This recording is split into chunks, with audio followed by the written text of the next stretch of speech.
she was left behind, but not forgotten. Most people passed by the hill without a second glance. Just a worn gate, just a patch of grass, just another place time had swallowed. But for Raina, that hill was sacred ground. It was where a girl once stood trembling behind chain link, watching strangers come and go, always wondering if someone would stop. It was where a dog named Lyra had fought to protect her, even when no one else did, and where a bond was born not through training or blood, but through sheer, stubborn love. Years later, that same girl, older now, steadier, walked back to that place. This time, she wasn't alone, and this time, she wasn't walking toward a cage. She was walking away from it, forever. What happened in between isn't just a story of survival. It's about the healing that comes in quiet moments, the power of a dog's loyalty, and the way love, real, unconditional love, can turn broken things into something beautiful again. Keep watching, because what started in silence ends in a home filled with laughter. The sun had not yet broken the edge of the hills when Raina stepped out of her stalled car and into the chill of the Travanmore morning. Mist coiled low across the uneven ground like breath held too long. The road behind her was empty, dirt cracked from neglect and scattered with last season's leaves, brittle, torn, half buried in frost. Her boots crunched softly with every step, but otherwise the world around her was quiet in that eerie, watching kind of way. No birds, no wind, no life. She rubbed her arms, pulling her jacket tighter.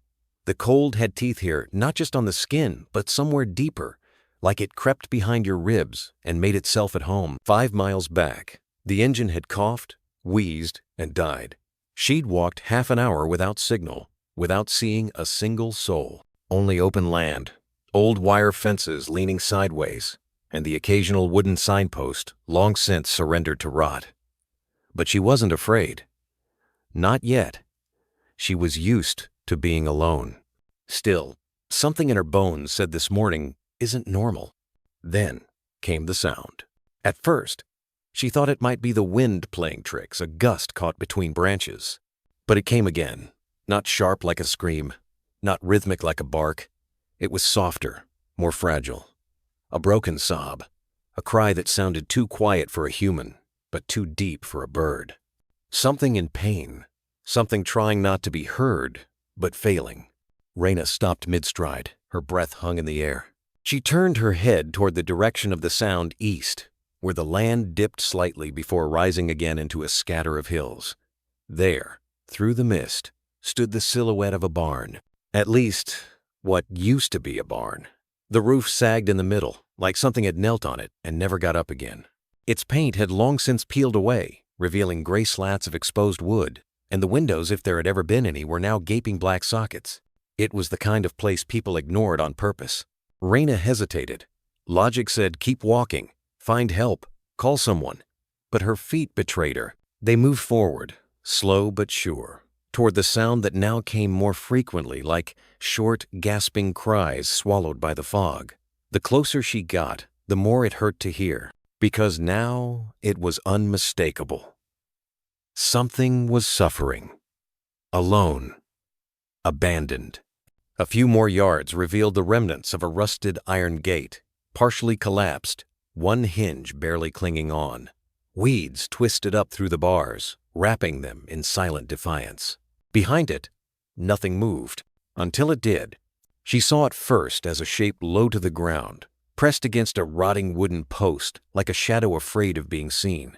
A flicker of movement, then stillness, then eyes. Golden brown, glassy, fixed on her. Raina's breath caught. It was a dog, a large one. German shepherd, she thought, though it was hard to tell through the grime, blood, and ribs that showed too clearly beneath fur that clung to bone. Its body was motionless, except for the faintest rise and fall of its chest, too shallow, too slow. But the eyes were wide open, and then she saw them.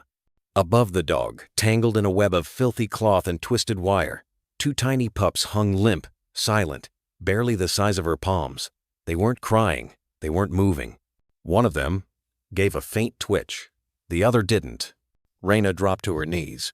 It all hit at once. The blood dried into the dirt, the frayed rope biting into the mother's neck, her paws raw and split open, like she had clawed and bitten for hours trying to get free. A half-chewed leash stretched from her collar to the post, the fibers fraying where teeth had worked and worked until they bled. The dog wasn't trying to escape anymore. She didn't have the strength. But her eyes never left her children. Even now, she watched them with a kind of silent agony, like her spirit had reached out to cradle them long after her body gave up. Raina's chest ached. She crawled closer. "Hey, hey girl." Her voice cracked in the cold. The dog didn't growl, didn't bark, just blinked, slow and hollow, as if trying to stay conscious. There was no fear in her expression, no anger, only the kind of tired trust that's born after every other option has died. It was a look that said, "I've done everything I could. Please, help them now." Raina felt something shift in her. This wasn't coincidence. This wasn't bad luck and broken engines and getting lost. This was something else. This was a moment the world had led her to, and now she had to decide who she would be in it. She looked down at her hands. They were trembling. Then she looked at the pups again. One of them gave a tiny gasp, and Raina moved. Raina didn't remember standing up. Her legs just kicked through brittle weeds and broken boards until she was inside the gate, falling to her knees in the mud. Up close, it was worse. The mother dog was little more than a skeleton wearing a coat of dried blood, dirt, and matted fur. Her chest rose just enough to prove she was still breathing. Her limbs lay folded beneath her like they had given up days ago. Her body was twisted toward the pups above her, as if even in collapse, she was still trying to lift them. Her tongue lolled slightly, cracked at the edges. One eye was nearly swollen shut. The other never blinked. It just stared at them, always at them. And them, the puppies. Raina's throat locked. They weren't suspended by chance. Someone had done this, deliberately. Twisted old shirt rags and rusted wire were knotted around their tiny bodies, looped over the bent metal bar of the gate. They dangled like rags, forgotten on a clothes, lying silent, limp, wrong. Her fingers reached out instinctively, but froze inches away. She didn't know what to touch, first how to begin. Her heart pounded so loud it drowned out her breath. They're just babies, she thought. They're just babies. The smaller pup twitched.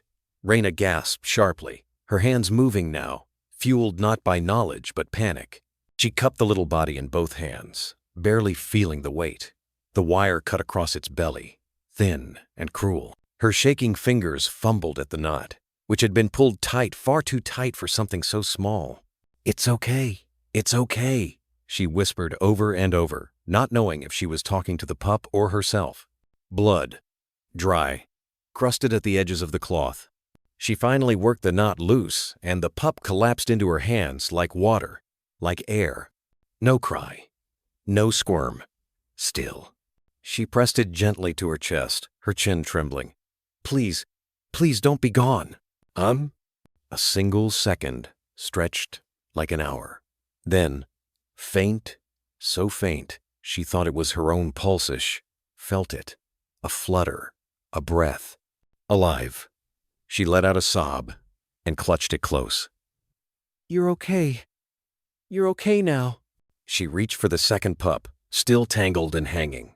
Its tiny paw was blue at the edges. The wire had wrapped around its midsection, biting into skin. She worked faster now, tears smudging the dirt on her face, the knot slipping through her numb fingers.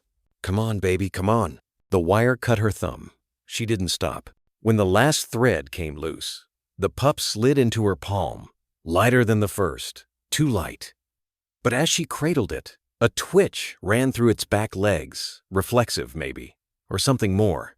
She glanced at the mother, still not a sound. No growl, no movement. Only those eyes shallow but locked on her, like waiting to see what she would do next. There was no threat in that gaze, only surrender. And something else. "Hope? Hey girl," Raina said softly. "I've got 'em. You hear me? I've got your babies." The dog's ears didn't twitch. Her tail didn't move, but her body sagged the tiniest bit against the post. Not out of pain, out of release, like the weight of survival could finally be shared. Raina looked closer now, really seeing her for the first time. Her collar was embedded into her skin-old leather, once red maybe, now black with filth. The leash attached had been half chewed through. The frayed end was slick with dried blood and saliva. This mother had fought. She'd tried to break free. She'd tried until her mouth tore open and her legs collapsed, and even then, she hadn't stopped watching. There were scratches in the dirt paw marks, deep and desperate tug in every direction toward her pups, and rope burns around her legs, her chest. Whoever had done this, they hadn't just abandoned her. They'd made her suffer. They'd watched her suffer. And still, she had not turned away from her children. Raina reached slowly for the leash, feeling bile rise in her throat. The knot around the post was too tight for her hands alone. She pulled a penknife from her jacket pocket, the one she usually kept for opening Amazon boxes and peeling fruit, and began slicing the rope at the base. Her fingers trembled with each movement. The dog flinched when the blade touched the line, a shudder through her limbs. But she didn't growl, didn't try to move. She just let her body rest there, barely breathing, as Raina cut the final thread. When it snapped, the mother's head dropped against the dirt. Raina panicked. No, no, no, no. But the chest still rose, faint but steady. She leaned in, laying her hand gently against the dog's head. You're not dying today, okay? Not today. She looked at the pups, both now bundled inside her jacket. The weight of them barely there, pressed against her chest like a heartbeat waiting to be heard again. Her mouth went dry as she looked back toward the road. She had no car, no water, no signal, but she had legs, and she had time. She knelt beside the dog again, speaking barely above a whisper. I'm getting you out of here, she said. All of you. And the dog blinked. The world felt smaller now. Not quieter, just closer, like the fog had folded in around Raina's body, pressing against her lungs, coiling through her thoughts. Her heart beat too fast for her chest. The pups on in each hand, wrapped inside her jacket, were still, too still. She couldn't stop checking them, couldn't stop whispering their names even though she hadn't given them any yet. Stay with me, she murmured. Please, M. The mother dog, Lyra, though that name hadn't yet been spoken aloud, lay beside the splintered gate, unmoving. Her eyes, half-lidded and dulled, tracked every motion Raina made, but her body betrayed no energy. She didn't try to rise, didn't even twitch, and still she watched.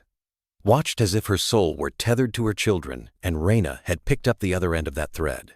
A sudden breeze moved through the trees above, and for a moment it felt like time hesitated. Raina swallowed hard. The pups were warm, but not warm enough, breathing but faint, like they were suspended in that invisible space between letting go and holding on. Breath between worlds. Raina looked back at the barn, that silent monument to pain, and then down at the dog. I don't have a car, she whispered. I don't have anything, but I swear to you, I'll carry them. The dog blinked once. That was all, and it was enough. Raina stood slowly, clutching the pups tighter, careful not to jostle their fragile ribs. Her jacket barely held them just, two trembling bundles tucked beneath her collarbone, one tucked beneath her left hand, the other against her chest. She turned to the dog. Come on, she said softly. No movement. She dropped to one knee again, eyes blurring. Don't do this. You've made it this far. You didn't give up when they tied you down. Don't stop now. Still, the mother didn't rise. So Raina did the only thing left. She leaned down, touched her forehead gently to the dog's, and for the first time, the dog exhaled. A deep, trembling breath that sounded like something long held had been let go. It wasn't trust. Not fully. But it wasn't fear anymore either. Just acceptance. Maybe something close to surrender.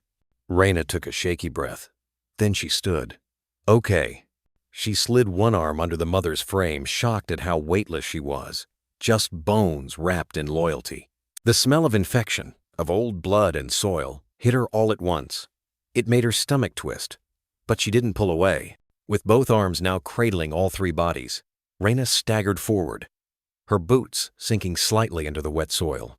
One step, two, a breath, then another.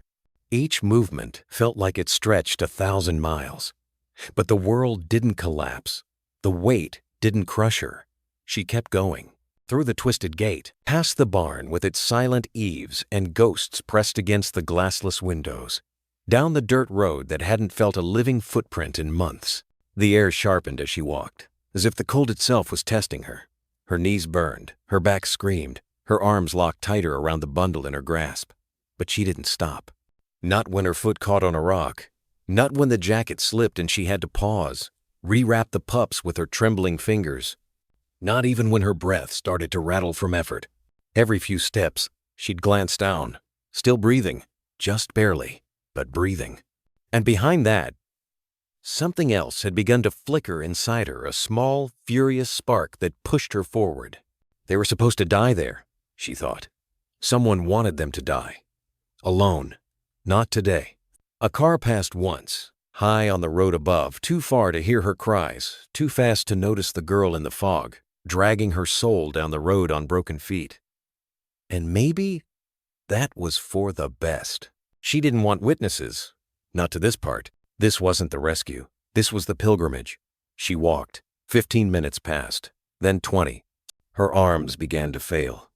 Her shoulders trembled with every step. Her breath grew ragged.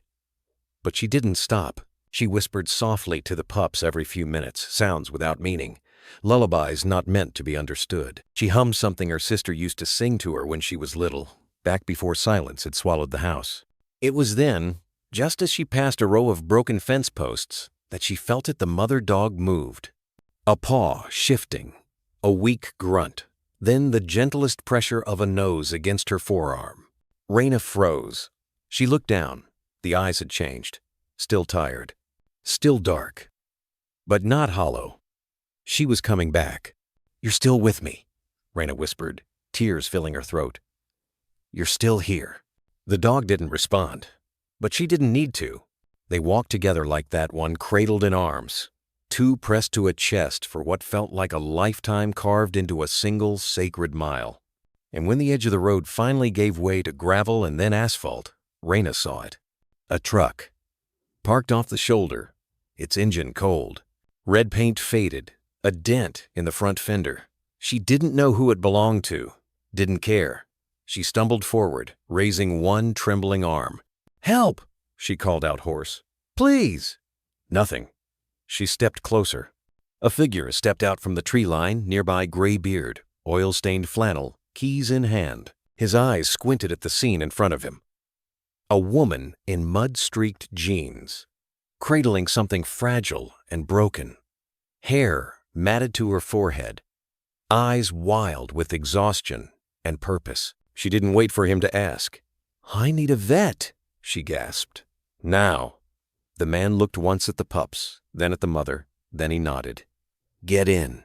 The door of the red pickup creaked open with a tired groan, the kind that sounded like it hadn't been used in days or had lived too many lives. Raina didn't wait. She climbed in, careful not to jostle the fragile bundle pressed against her chest. The scent of gasoline, pine resin, and something faintly metallic filled the cab. It wasn't pleasant, but it was safe. The man late 60s, maybe, beard dusted with silver and hands stained from oil and earth slid behind the wheel without a word. He didn't look at her, just turned the key. The engine coughed twice, then roared to life. "You know a vet?" she asked, breath-catching. "Oak Ridge," he replied, his voice rough as gravel. 15 minutes. Hold tight. That was it. No introductions, no questions. Just help. The truck jolted forward, spitting dust from under the wheels. The road blurred by in streaks of brown and gray, trees whipping past like ghosts reaching toward them from either side. Raina pressed her back into the seat, using her body to shield the pups from the cold draft seeping in through the cracked window. Her arms ached. Her shirt was soaked in blood, some dried, some not, but she barely noticed anymore. Her entire world had narrowed into 3 heartbeats, 2 still too soft. 1, dangerously faint. The mother dog lay across her lap, head cradled between her knees. Her breathing was slow, uneven, but it was there. Raina kept a hand resting gently on her ribs, counting each rise and fall like a prayer.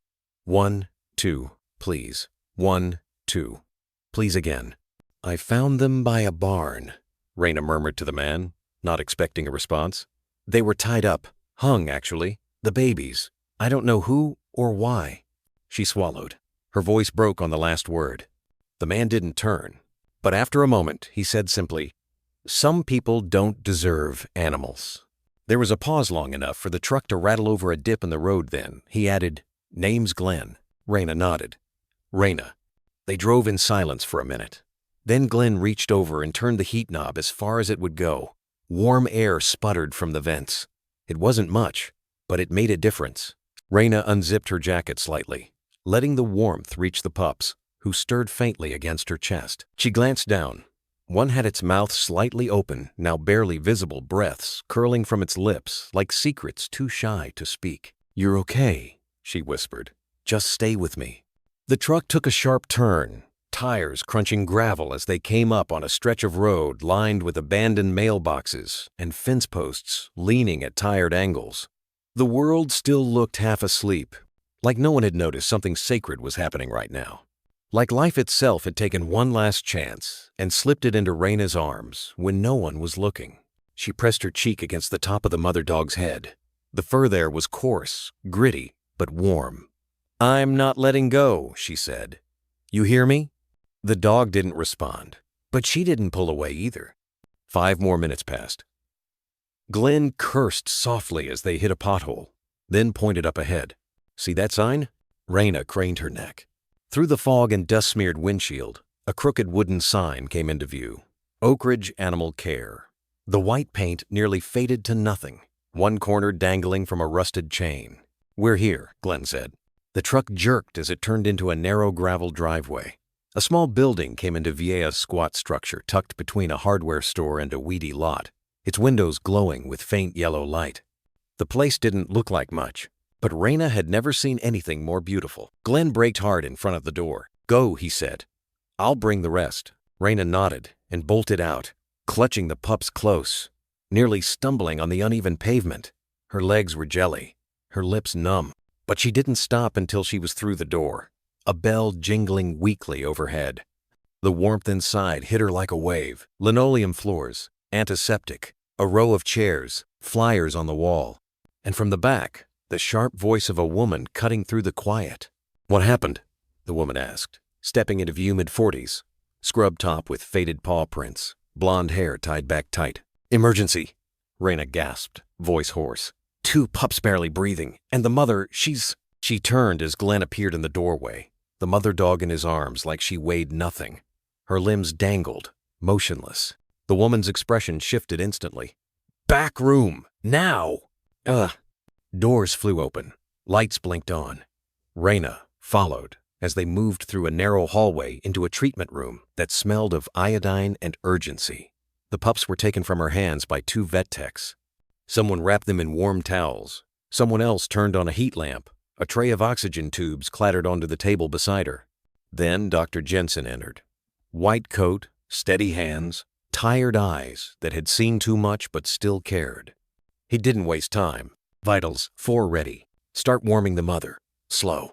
Let's keep those pups breathing." Raina stood frozen by the door, her hands empty for the first time in hours. She was trembling now because adrenaline had run dry, and the fear had room to rise. But then something happened. One of the pups whimpered. Just a soft, broken sound. But it was life. It was fighting back. And Raina let herself breathe just once as the noise of the clinic wrapped around her like armor. It wasn't over. But for the first time, she wasn't alone in the fight.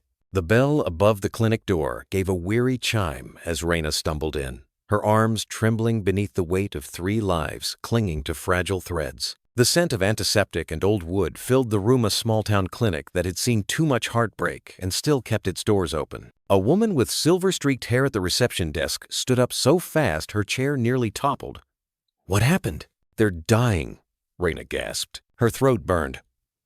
"Please, I need help." From a side door came hurried footsteps.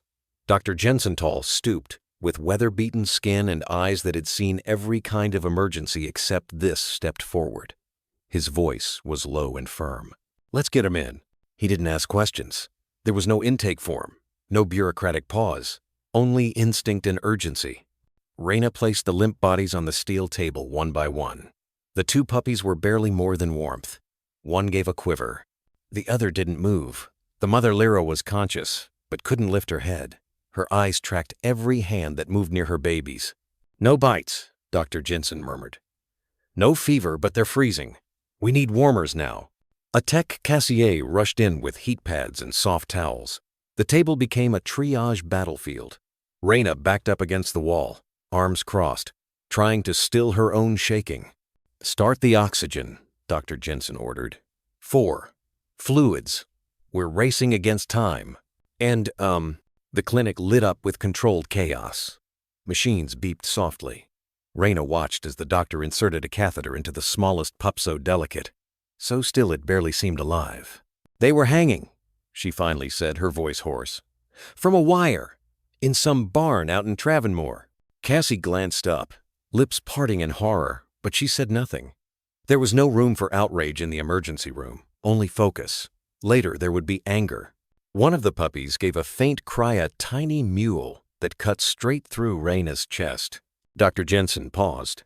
"That's good," he said gently. "Come here." Raina stepped forward, palms damp. "You found them. That cry belongs to you too." "I didn't," she faltered. "I just followed a sound." He gave her a nod. "That's all rescue ever is." Cassie looked over. "We should name them. Helps us track vitals." Raina's eyes fell on the slightly bigger pup, the one who had twitched in her arms. "That one," she whispered. "Coda." Her voice cracked. "And the smaller one, the girl, Sky." She wasn't sure where the names had come from. Maybe from the way Coda had whimpered first. Maybe from the blue-gray mist she'd walked through that morning. But as soon as she said them, something inside her stilled. Coda, Sky. Names meant they had a story now. Lyra's breathing was shallow, ribs rising unevenly. But when she heard the names, her ear flicked just slightly. "She's listening," Raina whispered. Dr. Jensen glanced over. "She's holding on for them." Raina didn't ask how he knew. Some truths didn't need explanation. "Will they live?" she asked after a moment. The doctor's silence was long. "I don't know," he said honestly. "But they have a chance now. That's more than they had this morning." Raina stepped closer to Lyra, kneeling near the table. Her hand hovered before gently resting on the mother's paw-bony, cold, still smeared with dried blood. "You're safe now," she said. "They're safe." Lyra's eyes shifted. For the first time, there was no terror in them. Just pain and something quieter, like gratitude. She chewed through her own bindings, Raina added, voice shaking. "To lower them, I watched. I saw the marks on her mouth." Cassie wiped at her eyes and busied herself with the oxygen mask again. She couldn't respond. "Some dogs," Dr. Jensen said, looking up from the monitor, "would die before they ever let their pups fall. That's what you're looking at. A mother who stayed awake in hell." That image lodged in Raina's chest like a splinter of glass. A mother, hanging on, by instinct, by love, even as her body shut down. "I'll cover the cost," Raina said quickly. "Whatever they need. We'll figure it out later," Jensen said. "For now, just stay. She needs your voice." So she did. For hours, maybe. She sat there under the warm hum of the heat lamps, whispering to Lyra, to Coda and Sky, like they were already hers. And in a way, they were. Because she had found them, not with her eyes or her ears, but with some part of her that hadn't felt alive in a very long time. A part that had once believed in miracles. The clinic had quieted into a soft hum of machines and breath. Outside, the last wisps of morning mist were dissolving into the soft amber of afternoon sun, casting long slants of light through the windows of Oak Ridge Animal Care. Inside, the warmth from heat lamps danced faintly on metal and fur. Lyra lay on a stainless steel table lined with blankets, her body unmoving except for the faint rise and fall of her chest. The trauma of blood loss, starvation, and prolonged restraint had brought her to the edge of a quiet, merciful darkness. But she hadn't crossed. Raina sat nearby, her clothes still streaked with dried mud and blood from the hillside rescue. Her hands trembled in her lap, not from cold, but from the residual weight of it all. The cruelty she'd witnessed, the helplessness, and now this fragile, flickering pulse of hope. Dr. Jensen was still there, not leaving her side even though the other staff had momentarily stepped away. He watched the German shepherd's shallow breathing, his eyes furrowed, but not in defeat. "She's holding on," he murmured, mostly to himself, but loud enough for Raina to hear. Raina turned her head slowly, her face pale, but filled with something that hadn't been there when she walked into that Barna quiet resolve. "She wants to live," she whispered. Dr. Jensen nodded. "There's a fight in her. I've seen it before, but not often. Dogs that should have been gone hours ago still here, as if they're waiting for something." Raina rose from the bench and approached the table. She didn't reach out to touch Lirashe, wasn't sure the dog would welcome it, but she stood close enough that the scent of antiseptic and dog fur filled her senses. Close enough that she could feel the stillness between them and the undercurrent of life that trembled just below it. "She didn't growl at me," Raina said softly. "Back at the barn. Even tied up. Even bleeding." Jensen looked at her. "That's rare. She just looked at me, as if she already knew I wasn't there to hurt her." Raina's voice wavered, but she steadied it with a breath. "She let me lift her children. She let me carry them." Her throat tightened as she glanced toward the side room where Coda and Sky now slept under warm lamps, their tiny ribs moving steadily, their lives still balancing on the edge but alive. "She deserves a name," Raina said more firmly now. "She's not just another case file. She made it through something most don't. And she still had trust left. Still gave it." "Doctor," Jensen glanced over, curious. "You have one in mind?" Raina nodded slowly. "Lyra." The words seemed to hang in the air between them, soft, almost musical. A breath more than a word. "It's from an old myth," she explained. "A constellation. The lyre of Orpheus, I think. In the stories, it was said to calm storms, heal pain, even bring back the dead." She let the silence settle for a moment. Then, "To me, it means something else. It means rebirth through pain. Something that once was broken. Learning how to be whole again." The doctor didn't answer for a long moment. Then gently, he wrote the name in the chart by her table. "Lyra." Just like that, she was no longer just a stray. Raina leaned forward, close enough now to let her fingers brush the edge of the blanket. "Lyra," she whispered again, as if naming her aloud would anchor the dog to this world more firmly than IVs and oxygen could. The dog didn't stir, but her ears barely moved. A twitch, a flicker of response. Not reflex, recognition. Raina gasped softly, then smiled, a tear tracing its way down her cheek. "You heard me, didn't you?" she murmured. "You're still in there."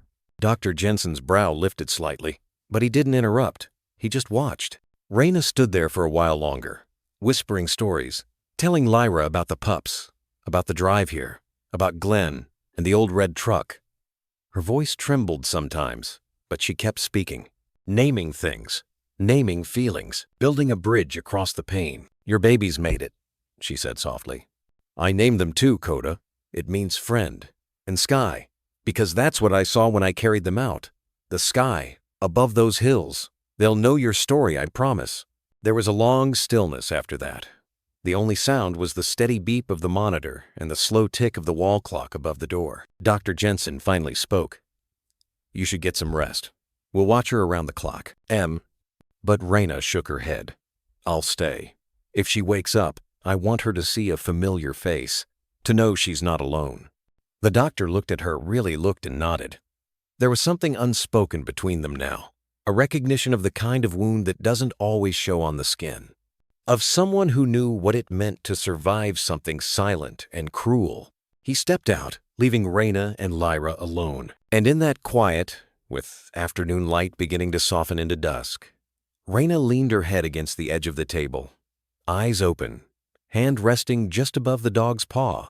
The warmth of life lingered there. Faint, fragile, but real. And the name she'd given the word, she whispered again and again like a promise, wasn't just for the dog anymore. Lyra, the name for all who lived through the dark and chose to rise again. The room had that sterile hum only found in children's hospitals, the kind that makes even sunlight feel like it's been disinfected. Micah's room, tucked in the east wing of St. Alaric's Pediatric Oncology Center, had one window and one secret. A dog curled at his feet like a living shadow. She wasn't supposed to be there.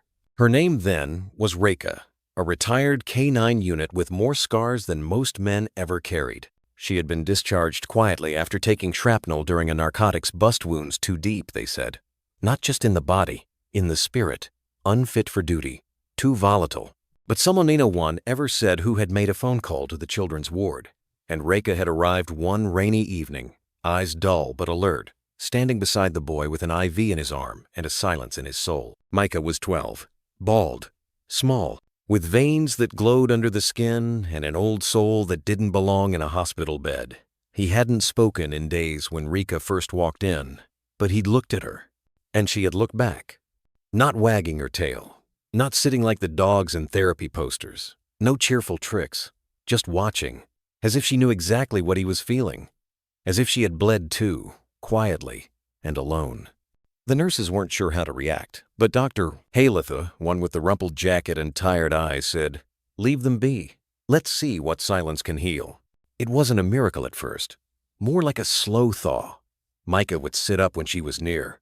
He'd place a hand barely the weight of breath in her fur. She didn't flinch, didn't move, just stayed. She had a way of breathing that calmed the panic. A rhythm, deep, grounded, like the forest after rain. One night, the machines had beeped wild. His fever had climbed. The nurses rushed in, their hands fast, eyes tighter than usual. Micah had started to tremble. They couldn't find the vein. Reka had barked once slow and sharp. The room froze. Micah reached out through the chaos and gripped her collar. "I'm here," he whispered hoarsely. It was the first word he'd spoken in 6 days. The staff hadn't cried in front of him. But later, in the break room, one of them did. Their bond deepened with the kind of grace no camera ever caught. There was no training anymore. Micah didn't command her. He didn't need to.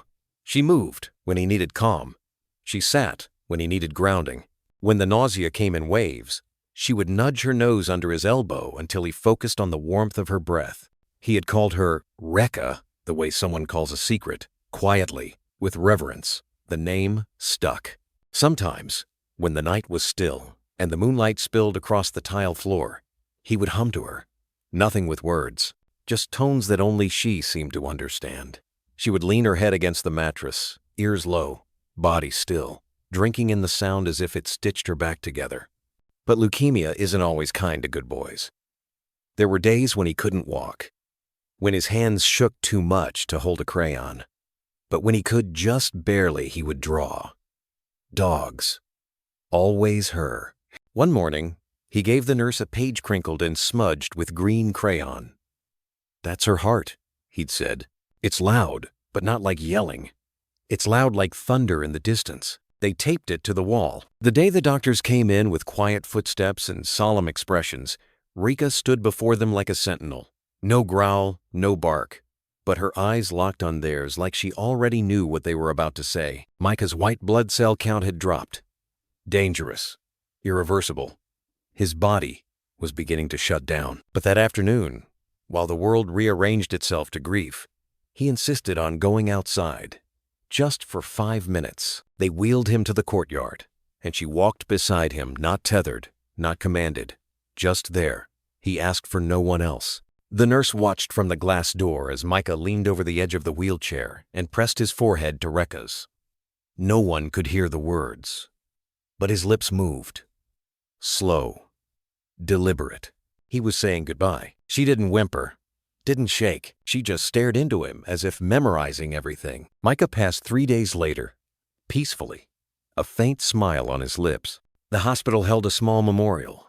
White lilies, a song he loved. No sermon, just a circle of those who knew what he had given them. Reka had sat outside his room after the body was taken, waiting. They say animals grieve in silence, but those who passed by that day swore they heard a sound like breathing mixed with breaking. She was taken in by a sanctuary shortly after. No one knew what else to do. She stopped eating for days, then disappeared, vanished. The tag with her name, Reka, was found a week later, laid gently at the doorstep of the hospital. No paw prints, no blood, just that. Back in the present, in the dim warmth of Oak Ridge Clinic, Raina hadn't known any of this. She only knew that when she named the wounded mother Lyra, the dog hadn't resisted. But deep beneath that bruised fur, a memory stirred of a boy with cancer, of a bond forged in pain, and of a name whispered like a promise, Reka. The light in Willow Glen was different that morning. Not golden, not blue. It was gray, the kind of gray that felt like quiet morning before anyone had said a word. Inside the small bedroom at the end of the hall, where superhero posters curled at the edges and stuffed animals stood like sentinels around the bed, the silence was complete. No beeping, no soft humming of machines, just the stillness of a boy who no longer breathed. Micah was gone. Lyrathan, still known as Recollet, curled at the foot of his bed, head resting near his small, pale hand. She hadn't moved for hours. The warmth in him had disappeared slowly, like sunlight retreating behind clouds. And still, she stayed, waiting, not understanding, only knowing something vital had changed. The boy who once whispered secrets into her ear, who held on to her through the tremors of chemo, who giggled even when his body was failing, was now still. The room felt too large, too clean, too empty.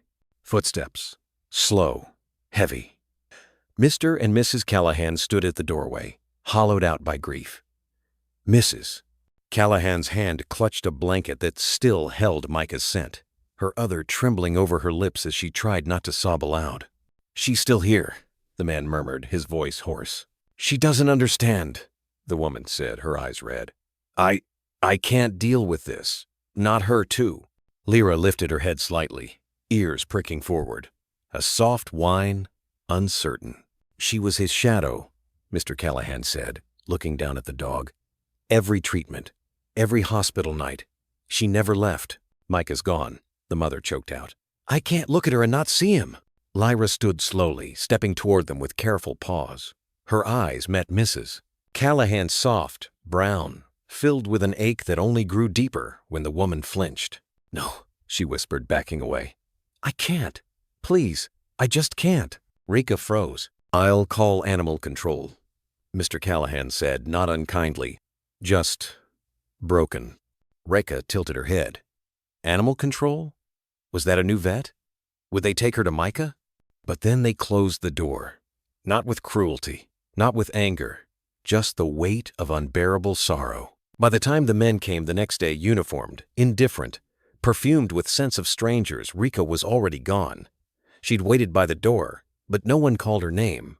No one offered a leash, no voice, not even a whisper, told her where Micah had gone. She limped through Willow Glen, because even then her paw was healing from a rough patch of pavement Micah had tried to soothe days earlier. The neighbors who once waved at the boy and his brave dog didn't recognize her anymore. Or perhaps they did, but grief silenced them too. Reka wandered to the edge of town, pausing at the playground where Micah once played. The swings were empty. The slide gleamed under a pale sun, untouched. She lay beneath the jungle gym for hours, eyes fixed on the clouds, as if Micah might paint a message into the sky. The next few days blurred into hunger and cold. Her paws grew calloused. Her coat, once brushed daily by gentle hands, began to mat. The bond tethering her to the world had snapped and, though her body moved forward, her spirit lagged behind. At night, she'd sleep beneath porches and behind trash bins. But every sound, a cough, a laugh, a child's voice would make her ears lift. Every time, she hoped. Every time, she broke again. The winter came early to Willow Glen that year. Frost crept like sorrow across every rooftop. Reka's breath turned to clouds. She no longer barked, no longer sought, just drifted. No color, no ID, no name even, just a phantom with paws. Once, a kind teenager left out a sandwich. Another time, a nurse on her smoke break let her sit near the hospital wall. Perhaps she recognized the sad, intelligent eyes and sensed the residue of purpose. But no one claimed her. No one came looking. On the 17th day, she stood outside the gates of the cemetery, watching as two figures placed flowers on a new grave. Mrs. Callahan collapsed into her husband's chest. The wind carried the faint scent of lavender and earth and pain. Rika didn't enter. She couldn't. Instead, she turned away. And that was the last day anyone in Willow Glen saw her. The K9 who once held a dying boy's hand, the protector of midnight fears, the quiet soul who absorbed a child's sorrow with every heartbeat, was gone. She would spend the next months not as a hero, but as a ghost, wandering fields, avoiding people, giving birth alone, buried beneath instinct and ache. She no longer answered to Rika. She no longer knew what she was waiting for, but somewhere buried beneath ribs and silence and scar was the memory of a boy who once told her, "You're my whole sky." And even as she vanished into shadow, that memory burned on. The cold had crept in like a thief, not the kind that crashes in with noise, but the kind that sits quiet in the bones. By the time Lyra found the barn again, its wooden ribs cracked like old memory. Its door unhinged and leaning as if tired to her breath had already begun to stutter in misty clouds. She was no longer Rekka, the dog with a vest and a purpose. That name had faded, blown away in the dust of Willow Glen. Now, she was something smaller, worn, feral, a shadow stitched together with grit and grief. Her eyes no longer scanned for commands. They scanned for scraps, for warmth, for a safe spot to fall apart. It was under that broken barnwood, in a hollow forgotten by time and mercy, that she gave birth. 2 lives came out of her knot with ceremony, not with light, but with blood and trembling. She licked them clean, her breath shallow, her ribs like ghost fingers pressing through her skin. One was darker than the other, the black of rain-soaked earth. The other had a white blaze down its nose, like a crack of morning on winter sky. She pressed them against her, curled into a half-moon around their twitching bodies. And in that cold, collapsed place, a flicker of something stirred in her, the reason to stay. The hunger didn't leave it, just quieted. It crouched beside her like an old companion. She could feel it chewing at her insides, but the pups suckling at her side demanded more than despair. They needed her alive. So she stayed alive. Every bone in her ached with it. Each day blurred into the next. She scavenged when she could, nipped at frozen wrappers that blew across the fields. Her milk ran thin, but they didn't stop feeding. Their whimpers were her prayer now. Their warmth was her last thread to the world she once knew. The one with boy laughter, with warm laps and soft music. With Micah, she dreamed of him sometimes. In the haze of exhaustion, his voice would float to Eberly more than breath. Good girl, Rekka. He was the only one who called her that and made it feel like a gift. She would jolt awake then, frantic, pressing her nose to her pups, counting heartbeats with her tongue. Weeks passed. The sky remained a slate of cold silence. Then came the footfalls. She heard them first too heavy to be deer, too careless to be coyote. Men. The stink of oil and spit on the wind. She crouched over her pups, body rigid, eyes glowing through the slats like warning embers. But the men never came close. Not that day. They lingered, though.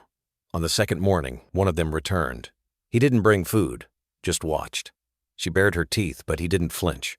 He just muttered something under his breath and walked away. That night, she didn't sleep. The third morning, she woke to silence, a kind of silence that pressed too hard against the world. She sniffed. Nothing. No warm, twitching bodies. No soft suckle against her ribs. Just blood, and a trail of it, smeared out the barn like a wound. She howled then, not the sound of a dog, but something more ancient. Something that didn't care if it was heard. Something that mourned not just the loss, but the cruelty of it. She searched for them until her paws bled. She ran miles beyond the hills, past rusted tractors and broken fences, until the world turned strange with smell and sound. But they were gone. Stolen from her like Micah. Without goodbye, Lyra collapsed beneath the cedar near the gate where the grass met gravel, and nothing made sense anymore. Her eyes stared past the stars. Her body refused to move, but her breath somehow kept coming. The rain always came heavier in October. It didn't shout, it whispered. The kind of whisper that ran down windows like forgotten goodbyes, soaked into scarves, and clung to porch steps. Raina remembered the smell of it. Wet asphalt and decaying leaves, the air just a little colder than breath. It had been October when it happened. She hadn't screamed when they told her. She hadn't asked why or how. She'd just stared at the officer's badge, watched the way it caught the light like it didn't belong in her living room. Her mother had collapsed onto the kitchen floor, fingers clawing for the past. Her father had sunk into the couch as if the cushions could save him. But Raina had gone quiet. Even at the funeral, she didn't cry. She just kept staring at Lila's photo propped up beside the casket, a frame too small for a life so big. 17 years old, that's all she'd had. Lila had been the kind of girl who always brought an extra granola bar for someone who forgot lunch. She painted sunflowers on the inside of her closet and sang when she thought no one could hear. Raina used to press her ear against the bedroom wall just to catch it. Now, the wall was quiet. There hadn't been much left after the crash. The driver was drunk. It was barely past 5 p.m. Lila had just left the library. 1 minute she was texting Raina, saying she'd bring home the hoodie Raina had lent her. The next, she was a name in a report. Raina reread that text so many times the screen cracked. She stopped talking after the funeral, not because someone told her to, but because words felt like glass in her throat. She would open her mouth, but there was nothing to say that wouldn't unravel her. Weeks passed. Then months. The world kept going. People got uncomfortable with silence, so they filled it for her. Teachers gave her space. Friends tiptoed around the absence. Her parents drifted apart, too wrapped in their own versions of sorrow to notice hers. At night, she would lie in Lila's bed. The sheets still smelled like lavender and vanilla shampoo. She didn't touch anything on the dresser. The chipped nail polish bottle, the cracked sunglasses, the Polaroid of them at the fair Lila holding a giant cotton candy. Raina mid-laugh, her braces still new and awkward. She left it all untouched, like an altar to a world that had made more sense. That was the year she stopped hoping. She quit dance, quit the after-school club she and Lila had joined together. She used to sketch stories in the margins of her notebooks, but now they stayed blank. Teachers gave up calling on her. They assumed she wasn't listening. The truth was she heard everything. Every footstep in the hall. Every whisper about how sad it was. Every time someone said, "It's been a year. She should be better by now." But grief doesn't leave just because time does. Some mornings, she would wake up thinking she heard Lila brushing her teeth down the hall. For a moment, her chest would lift with something like belief. Then the silence would hit, heavier than any noise could. One afternoon, Raina walked to the spot where the accident happened. There was still a scorch mark on the lamppost. A part of the bark had been scraped from the tree. Someone had tied fake flowers to the base, long faded from sunlight. She sat there until her legs went numb. A car passed and honked once. She didn't move. That night, she whispered Lila's name out loud for the first time in 6 months. It came out like breath over broken glass. There was a photo in Raina's drawer no one else had seen. It was Lila, sitting cross-legged on the floor, holding a puppy in her lap. It had been a shelter visit on Raina's 12th birthday. They hadn't adopted that day, but Lila had said something Raina never forgot. "One day, we'll find the right one. You'll just know." The puppy had looked like a fox, with 2 big ears and eyes that asked questions. Raina stared at that photo for hours in the months after Lila died. Somehow, it made the silence softer. It reminded her that there had been light once, laughter, a world that hadn't ended yet. She didn't know it then, but that photo would be the seed of something. Not yet. But one day. That year, the grief didn't go away, but it changed shape. It moved deeper, less like a storm, more like a tide coming and going, leaving salt on her skin and hollow in her chest. She still didn't talk much. People stopped expecting her to. But sometimes she'd hum, just softly. Melodies Lila used to sing when the power went out. It was the closest she could come to keeping her alive. Until a howl echoed through the hills one night.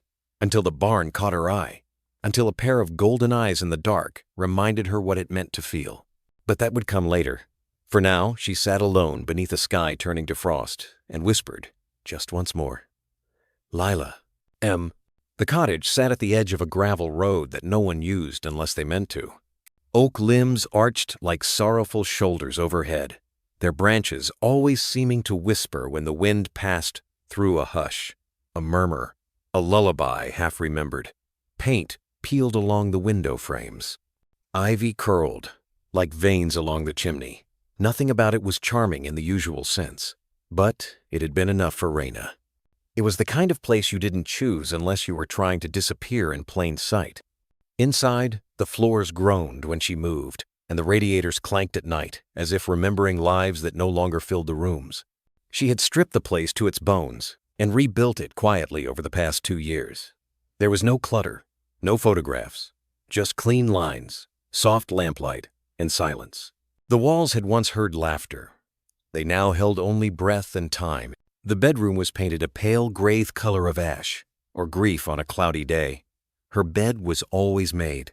The linen smelled faintly of lavender, but no one else would know that. No one had been inside since the funeral. Not even her parents. Not since Lila. Raina had found comfort in order. Cups stacked precisely. Socks folded in thirds. Towels rotated by use. It wasn't obsession, it was control. The only kind left to her after the chaos that tore her apart that day on Highway 6. She kept the porch light on at night, not out of habit, but hope, even if she didn't admit it. Sometimes, when sleep wouldn't come, she sat on the back steps, arms around her knees, and just listened. For what? She never knew. But now, the silence had changed. There were new sounds. Shallow breathing from under the table. Tiny paws scratching against the floorboards. The muffled yip of a dream. The rustle of movement on the worn quilt she had placed beside the heater. Ghosts had company. Lyra had not left Raina's side since they returned from the clinic. She moved slowly, every step still stiff with exhaustion. But her eyes, those haunted amber eyes, tracked everything. She didn't bark, didn't whimper. But she watched. And the pups, Coda, Sky, and the third, unnamed, still slept together in a nest of towels inside a crate lined with wool and hope. Their bellies rose and fell like whispers. So small, so fragile. They had not yet opened their eyes, but Raina could feel them shifting something inside her. Softening places she thought had long since turned to stone. That morning, as the sky pinked behind the trees, Raina stood at the kitchen sink and stared through the fogged glass window. She watched the light touch the frost along the railing. Her breath left a ghostly halo on the pane. Behind her, Lyra lay near the stove, head on her front paws, body curled protectively. Raina whispered without turning, "It doesn't feel like I'm alone anymore." Lyra didn't move, but her ear twitched. Just slightly. Raina poured a cup of tea, fingers curling around the ceramic like it was an anchor. She walked slowly toward the dog, crouched down, and sat cross-legged just beside her. For a long moment she said nothing. Then, in a voice hoarse from disuse and emotion, I think maybe you lost someone too." A blink, a shift in breath. Lyra's head rose slightly. "I lost my sister here," Raina continued, voice cracking in the middle. "We used to lie under this roof and dream about leaving. She wanted the city. I just wanted anything else. We never got the chance to grow up together. A drunk man decided that for us." The words had waited years. They didn't feel rehearsed. They just came slow, broken, but real. "I thought fixing this house would fix something in me. That if I just kept busy, maybe the ache would fade. But it didn't. It just got quieter, more polite, like grief learned to knock before it came in." She laughed then, a dry, brittle sound. Lyra's tail thudded once against the floor. "I don't know why I brought you all here," Raina admitted.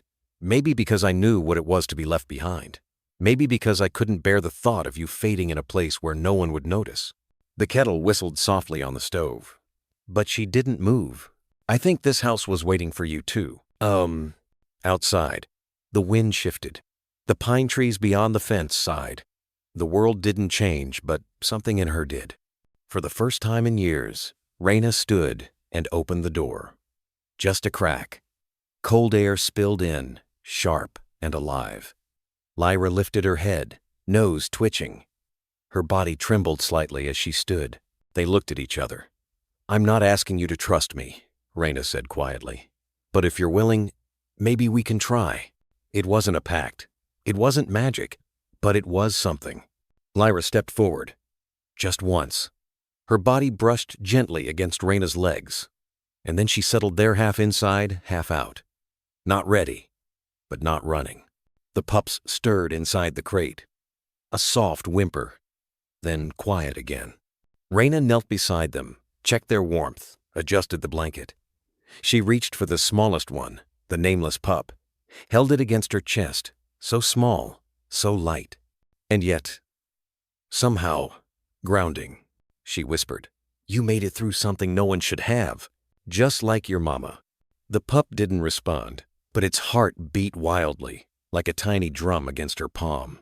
As the sun rose above the trees, casting gold over the worn wooden floor, Raina stood in her cottage place once filled only with memory and realized it no longer felt like a tomb. It felt like the beginning of something. Not joy, not yet, but maybe a life. The hum of the oxygen tank echoed in the small back room of Oak Ridge Animal Care, a rhythmic pulse of hope that didn't dare call itself that yet. Outside, night had fallen, fully settling like soft dust on the windows, blurring the world beyond the clinic walls.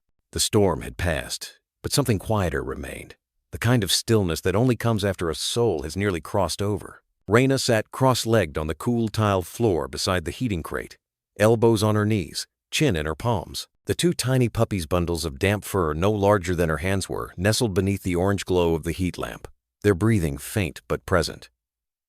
One of them let out a hiccuping squeak in its sleep. Coda, the darker of the two. Sky lay beside him like a mirror image, paw twitching now and then, as if she were dreaming. But Raina's eyes weren't on the pups. They were fixed on the silent form stretched out on the emergency table under a light blanket, a mass of matted fur, scars buried beneath grime, and a silence so deep it made the monitors seem too loud. Lyra hadn't moved in hours. The IV line trailed gently from her foreleg, held in place by a strip of pale gauze. Her breathing came in slow, shallow waves, just enough to keep the machines from complaining. But there was no recognition, no spark, just the shell of something once proud, once fierce, once deeply, deeply loved. Raina didn't notice when Dr. Jensen entered the room. The vet stood for a moment behind her, then quietly approached, his footsteps soft against the linoleum. "She's still with us," he said, voice low. Raina nodded. "For now." Dr. Jensen looked down at the German shepherd, eyes shadowed with a mixture of fatigue and reverence. "You know," he murmured, "sometimes it's not the heart or lungs that keep them holding on. It's something deeper, something they can't let go of yet." Raina's voice was barely more than breath. "She doesn't even know we're here." But then it happened. A flicker, barely visible. Lyra's paw twitched, just once. Then again, more deliberate this time. A small tremor down her leg, like a thread being tugged back into the world. Her tail moved next just an inch. A faint wag that might have been reflex, or might have been choice. Raina sucked in a breath. "She felt that," she said, rising to her knees, her hands gripping the edge of the table as if to steady the universe. "Didn't she?" Dr. Jensen leaned forward, eyes scanning Lyra's vitals. Something changed, and that's when Raina knew. The decision didn't bloom it, didn't rise slowly to the surface like most life-changing moments. It fell, solid, whole, like a stone in water, irrevocable. She stood, turned to the doctor, and said without hesitation, "I'm staying." He blinked. "What do you mean?" "I'm not going home. Not yet. Not until she does." Jensen's brow furrowed. "Raina, it could be days, weeks. You have your own life, your own grief." "I know," she interrupted gently. "And maybe that's exactly why I'm staying." Her eyes moved to the pups, who had stirred slightly. Noses pressed to each other. Then back to Lyra, whose tail had given another faint flick. Not much, but enough. "She made it through something no one should survive," Raina whispered. "And she still chose to live." The vet exhaled, long and slow. Then he nodded. "We've got a cot in the supply room. You can use it. I'd rather sleep right here if that's okay." He didn't argue, just patted her shoulder and left, closing the door with a soft click behind him. That night, the clinic never truly slept. Raina curled in the corner, a thin blanket pulled over her legs, back against the cabinet. The heat lamp cast soft shadows that danced across the walls like whispers. The hum of machines, the occasional sigh from Lyra, The faint chirp of a nocturnal bird outside it was a lullaby of quiet resistance. At 3:14 a.m., she woke to the sound of a soft whimper. She scrambled to her feet and leaned over the table. Lyra's eyes barely open met hers, clouded, confused, but there. And for a single breathless second, neither moved. Then Lyra blinked. Once. Slow. Heavy. And a sound came from Reyna's chest that surprised even Hera's small sob, thin and cracked, like ice finally giving way to spring. "Hi," she whispered, pressing a trembling hand to Lyra's shoulder. "You made it." Lyra didn't lift her head, but her eyes closed again, this time not in absence but in rest. She was no longer alone. The next morning, when the staff arrived, they found Reyna exactly where they'd left her, sitting upright beside the table, her hand still resting lightly against Lyra's fur, a faint smile in the corner of her mouth. "She woke up?" asked one of the vet techs. "She stayed," Reyna replied. "So I will too," and no one argued with that. The clinic at night felt like a place between worlds, neither fully of this one nor the next. The fluorescent lights had been dimmed to a golden hum, casting long shadows over the kennels and makeshift beds. Outside, snowflakes pressed silently against the windows like curious ghosts. Inside, Reyna sat cross-legged on a worn cushion beside a plastic bin lined with fleece. In the nest of warmth, two tiny bodies moved gently. Coda and Sky. Their bellies rose and fell in delicate rhythm, pink noses twitching as they dreamed. They were only days old, still blind, their ears sealed shut like unopened secrets. Every 2 hours, like clockwork, Reyna rose from light sleep. Not that she ever truly slept anymore, just drifted. When the old grandfather clock in the waiting room chimed 2 soft notes, she stirred, reached for the bottle warmer, and slipped her hands into latex gloves with practiced grace. She worked by feel now. Feed, burp, change bedding, record temperature. The notes doctor. Jensen had left her on the clipboard were methodical 3 milliliters every 120 minutes. Watch for aspiration. Gentle pressure only. But the care went beyond notes. It was in the way she cupped their tiny forms against her chest after feeding, heart to heart. It was in the way she whispered to them half lullaby, half confessional. "I used to talk to Lila like this," she murmured one night, cradling Sky close. "She couldn't sleep unless she heard someone's voice. Didn't matter what I said, just that I was there." She hadn't said Lila's name aloud in over 2 years. Her sister had been 17, newly licensed, coming back from a school play. A truck driver, too drunk to know north from south, ran a red light on Ash Grove and 4th. By the time Reyna got the call, Lila was already gone. That night, Reyna stopped speaking to anyone but herself. Now, in the warmth of the clinic, with only the soft wheeze of a heat lamp and the faint, breathy noises of newborn pups, she found herself telling stories again. Stories that no one had ever heard. "There was this one summer," she began, voice low and cracked, "when Lila and I tried to rescue a bird that fell out of its nest. We made this dumb little shoebox bed, lined it with cotton balls, and stole worms from the garden." She smiled faintly, tears prickling behind tired eyes. "It died the next day. We buried it near the oak tree, and Lila insisted it needed a marker stone. So she carved its name, Mr. Feathers, into a rock with a kitchen knife."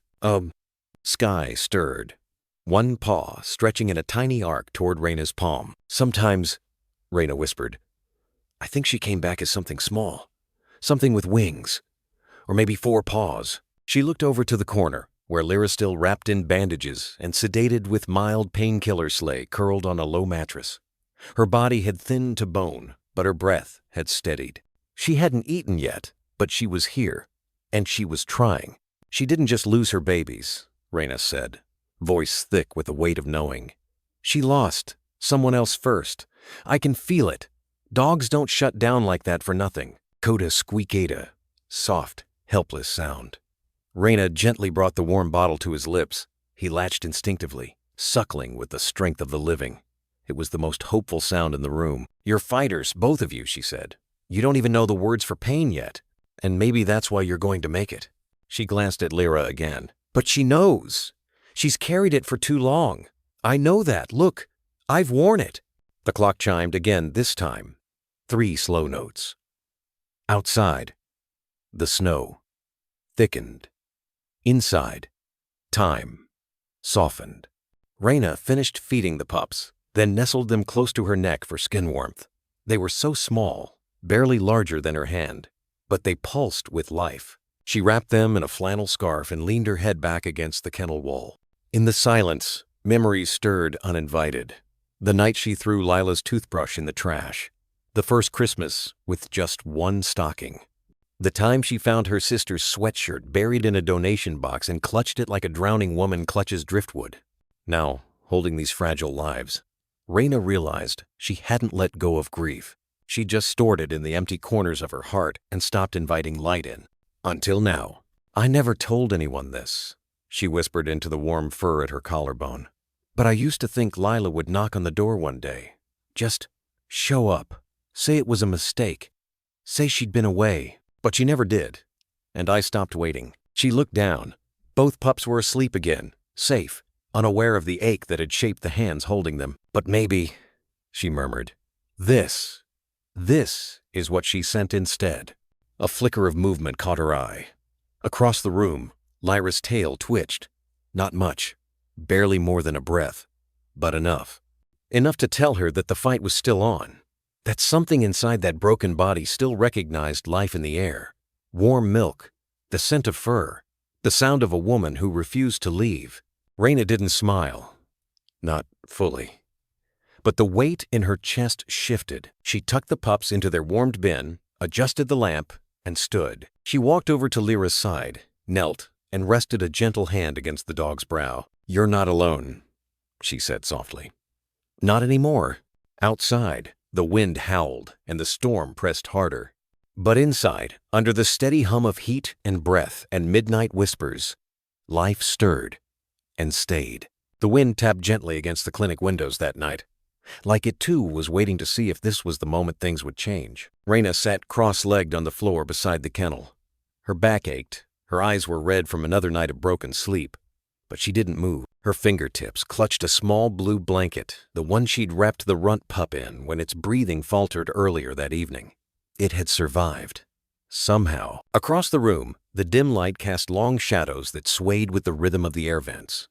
The clinic smelled of warm milk, antiseptic, and something else, now something like belonging. It was faint, but it was growing. Lyra lay on her side, ribs rising shallowly with each breath.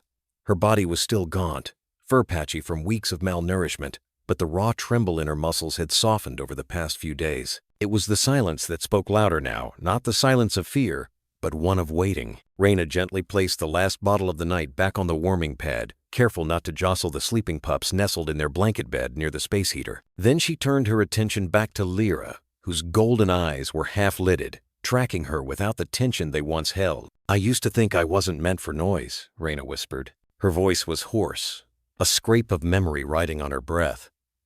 "But maybe I just forgot how to listen." Lyra didn't move, not even a blink. "I lost someone once," Raina said, quieter now. "My sister, Lila. She was the loud one, bright, laughing at her own jokes. She sang off-key on purpose just to make me roll my eyes." Raina reached out slowly, her hand hovering inches from Lyra's cheek. Not touching, not yet. "When the driver hit her, she was coming home from choir practice," Raina continued, staring at the floor now. "I never told her I liked when she sang. I pretended it annoyed me. I thought we had time." There was a pause, the kind that carries more than silence. A crack forming. "I didn't speak for months after that. Couldn't. Not even to my parents. I just stopped." A low breath came from the kennel. Not a growl, not a whimper, just the quietest shift of air through nostrils. Raina looked up. Lyra's eyes were open now fully. Her ears didn't flatten. Her brow didn't furrow in fear. There was just stillness, the kind you only get after too many storms. Very slowly, Raina laid her palm gently on the floor between them. She didn't reach further. She just waited. The seconds passed, then minutes. And then it happened. A single paw, trembling, scraped raw from whatever hell had come before, shifted forward. It didn't touch Raina, but it closed the space by an inch. Raina's throat tightened. "You don't have to come all the way," she murmured, blinking back sudden warmth behind her eyes. "I'll meet you where you are." Then, without sound, without hesitation, Lyra shifted again. Her front legs stretched out. Her head lifted just slightly and tilted. And then, gently, cautiously, she inched toward the warmth of Reyna's presence. No bark, no snarl. And when Reyna slowly extended her hand again, open, relaxed, trembling just like the dog before her, Lyra didn't retreat. The moment their skin and fur met, it was like a string pulled taut between them had finally gone slack. Lyra didn't flinch. She didn't brace. She just sighed. A long, low sound. Not out of pain, not out of fear. It was the sound of someone who had been holding their breath for far too long, finally letting go. Reyna felt it ripple through her, like something sacred had passed through her fingertips and settled in the hollow between her ribs. She exhaled with her, tears welling but not falling. It wasn't sadness, not this time. It was relief.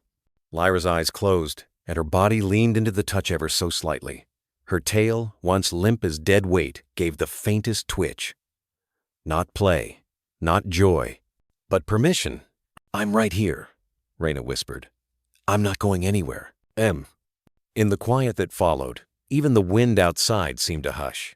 The pups stirred in their bed, one letting out a high-pitched dream whimper. But Lyra didn't move.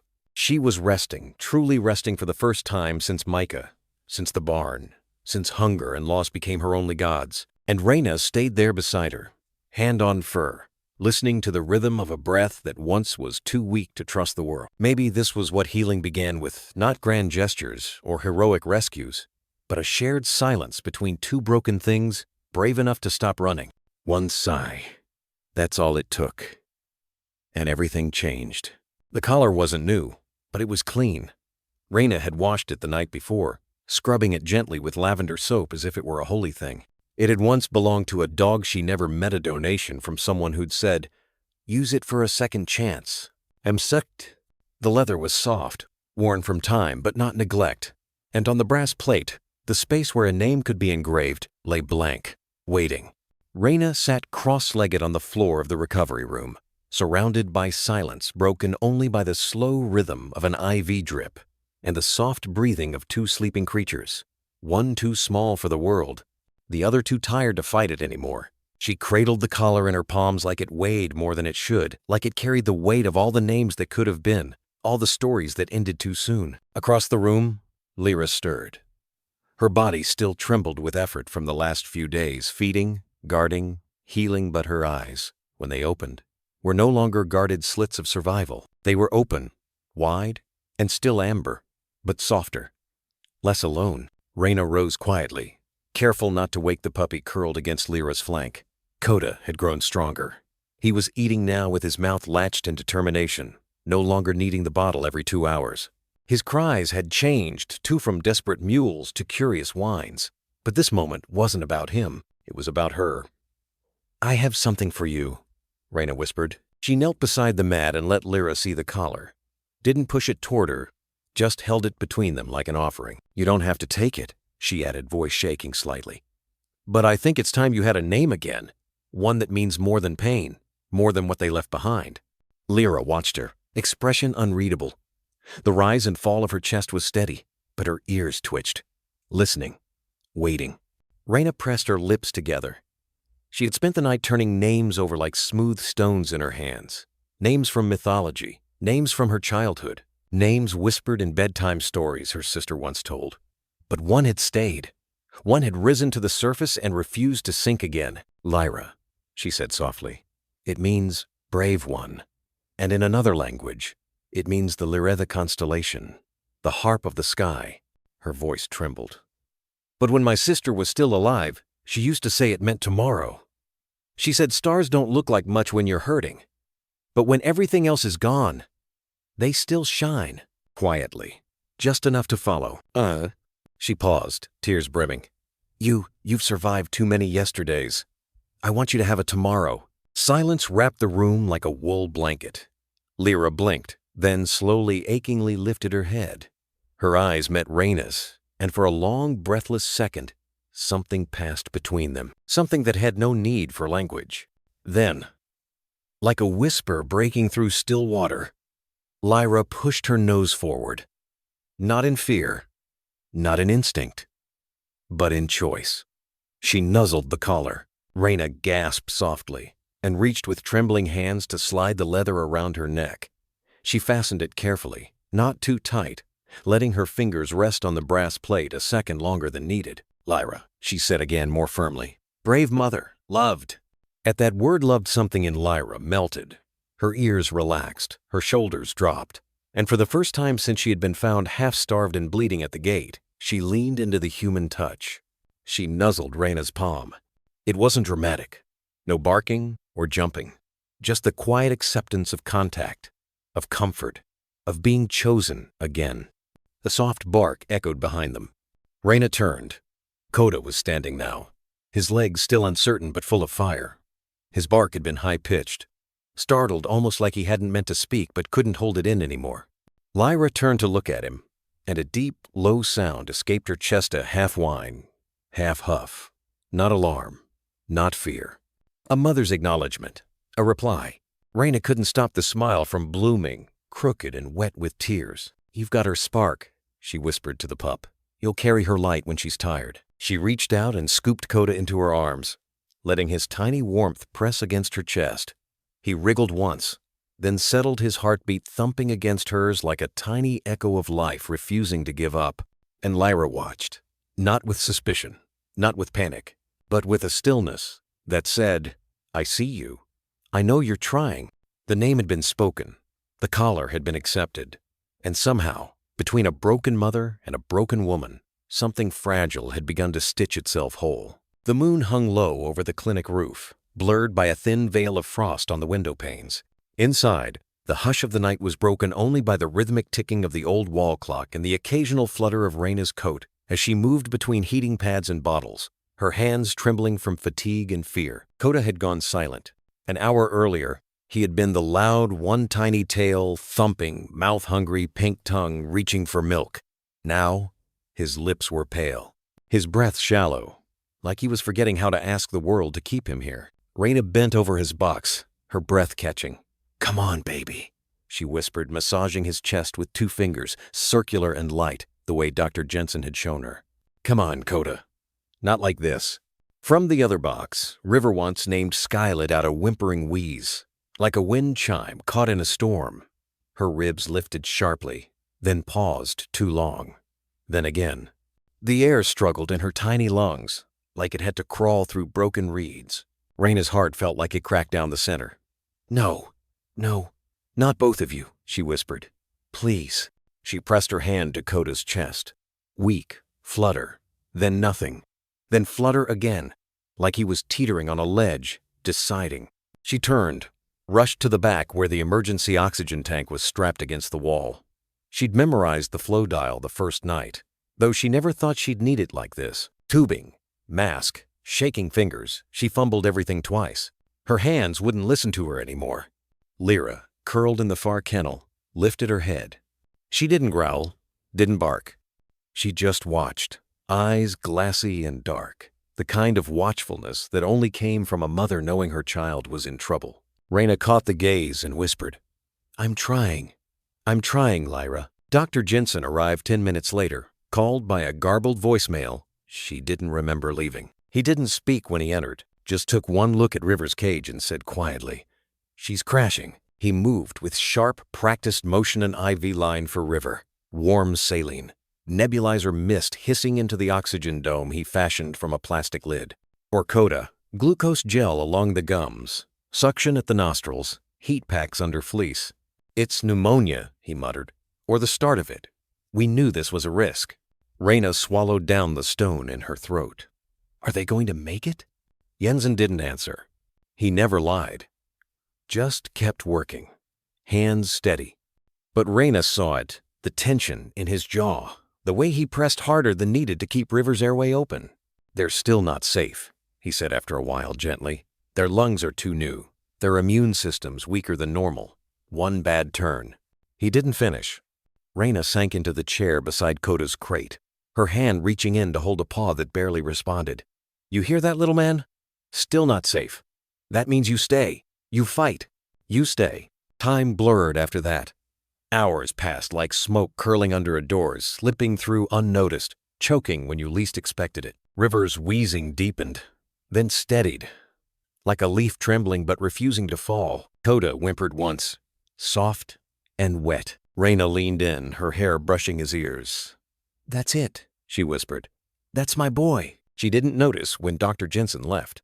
Just the quiet click of the door as the sun crept through blinds that had forgotten what it meant to see morning. Lyra dragged herself weak, ribs outlined like the frame of a ruin toward the crates. She stopped short, but her body leaned close enough for the pups to smell her, to feel her warmth seep through the plastic.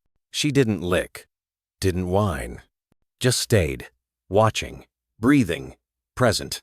Raina blinked back the ache in her eyes and whispered, "They know, Lyra. They know you're here."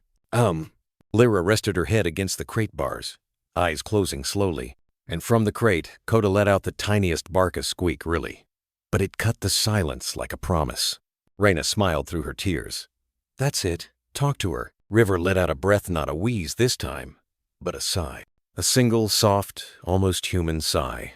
The kind you let out when the pain lifts just enough to sleep. Raina reached through the crate and placed her hand on Lyra's head. "They want to stay," she whispered, voice breaking. "But I think they need you to show them how." The morning light came in quiet gold slivers, laying themselves across the crates like a benediction. Coda stirred. River rolled slightly to one side. And Raina, hands still in the crate, forehead against the bars, allowed herself for the first time in days a breath that didn't feel borrowed. Not safe, but still here, still fighting, still hoping. The sewing machine sat in the corner like a ghost that refused to leave. Its iron body was chipped and dulled, but Raina could still hear the hum of it, still see her mother's fingers dancing through fabric like it was air itself. It hadn't been touched in 3 years, not since the accident, not since the funeral. She had promised herself she'd never let it go, not because it was valuable, but because it was the last thing her mother had made music with. But today, River's wheeze was louder than that promise. Raina wrapped the bass in an old quilt, tucking the pedal beside it with trembling fingers. The note she had written the night before, "Forgive me," Mama, was folded under the presser foot. Then she lifted the machine into her arms, cradling it like a baby, and walked out into the bitter morning. The pawn shop was 2 towns over. It wasn't trust she had in the locals, it was silence. She didn't want anyone asking questions. The man behind the counter raised an eyebrow as he saw her enter, a flicker of recognition dulling into indifference. "Don't see many of these anymore," he mumbled, brushing dust from the antique curves. "Does it still run?" Raina nodded once. He named a price too low, but she didn't haggle. The envelope he handed her back felt lighter than what she was losing. Outside, the cold bit into her cheeks. She didn't cry, not this time. She just walked back to her car, started the engine, and stared out the windshield for a long moment. Her reflection in the glass looked older than yesterday. That night, River's breaths were steadier, thanks to the antibiotics Dr. Jensen didn't charge for, but still needed replacing soon. Coda, still weak, nuzzled into the crook of her arm as she held the bottle to his mouth. His body was so small it barely made a dent in her flannel sleeve, but he was fighting.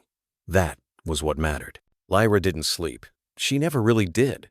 She just lay in the far corner of the recovery room, curled around the edge of the heat lamp, her gaze always on the door, waiting, maybe, for them to be taken again.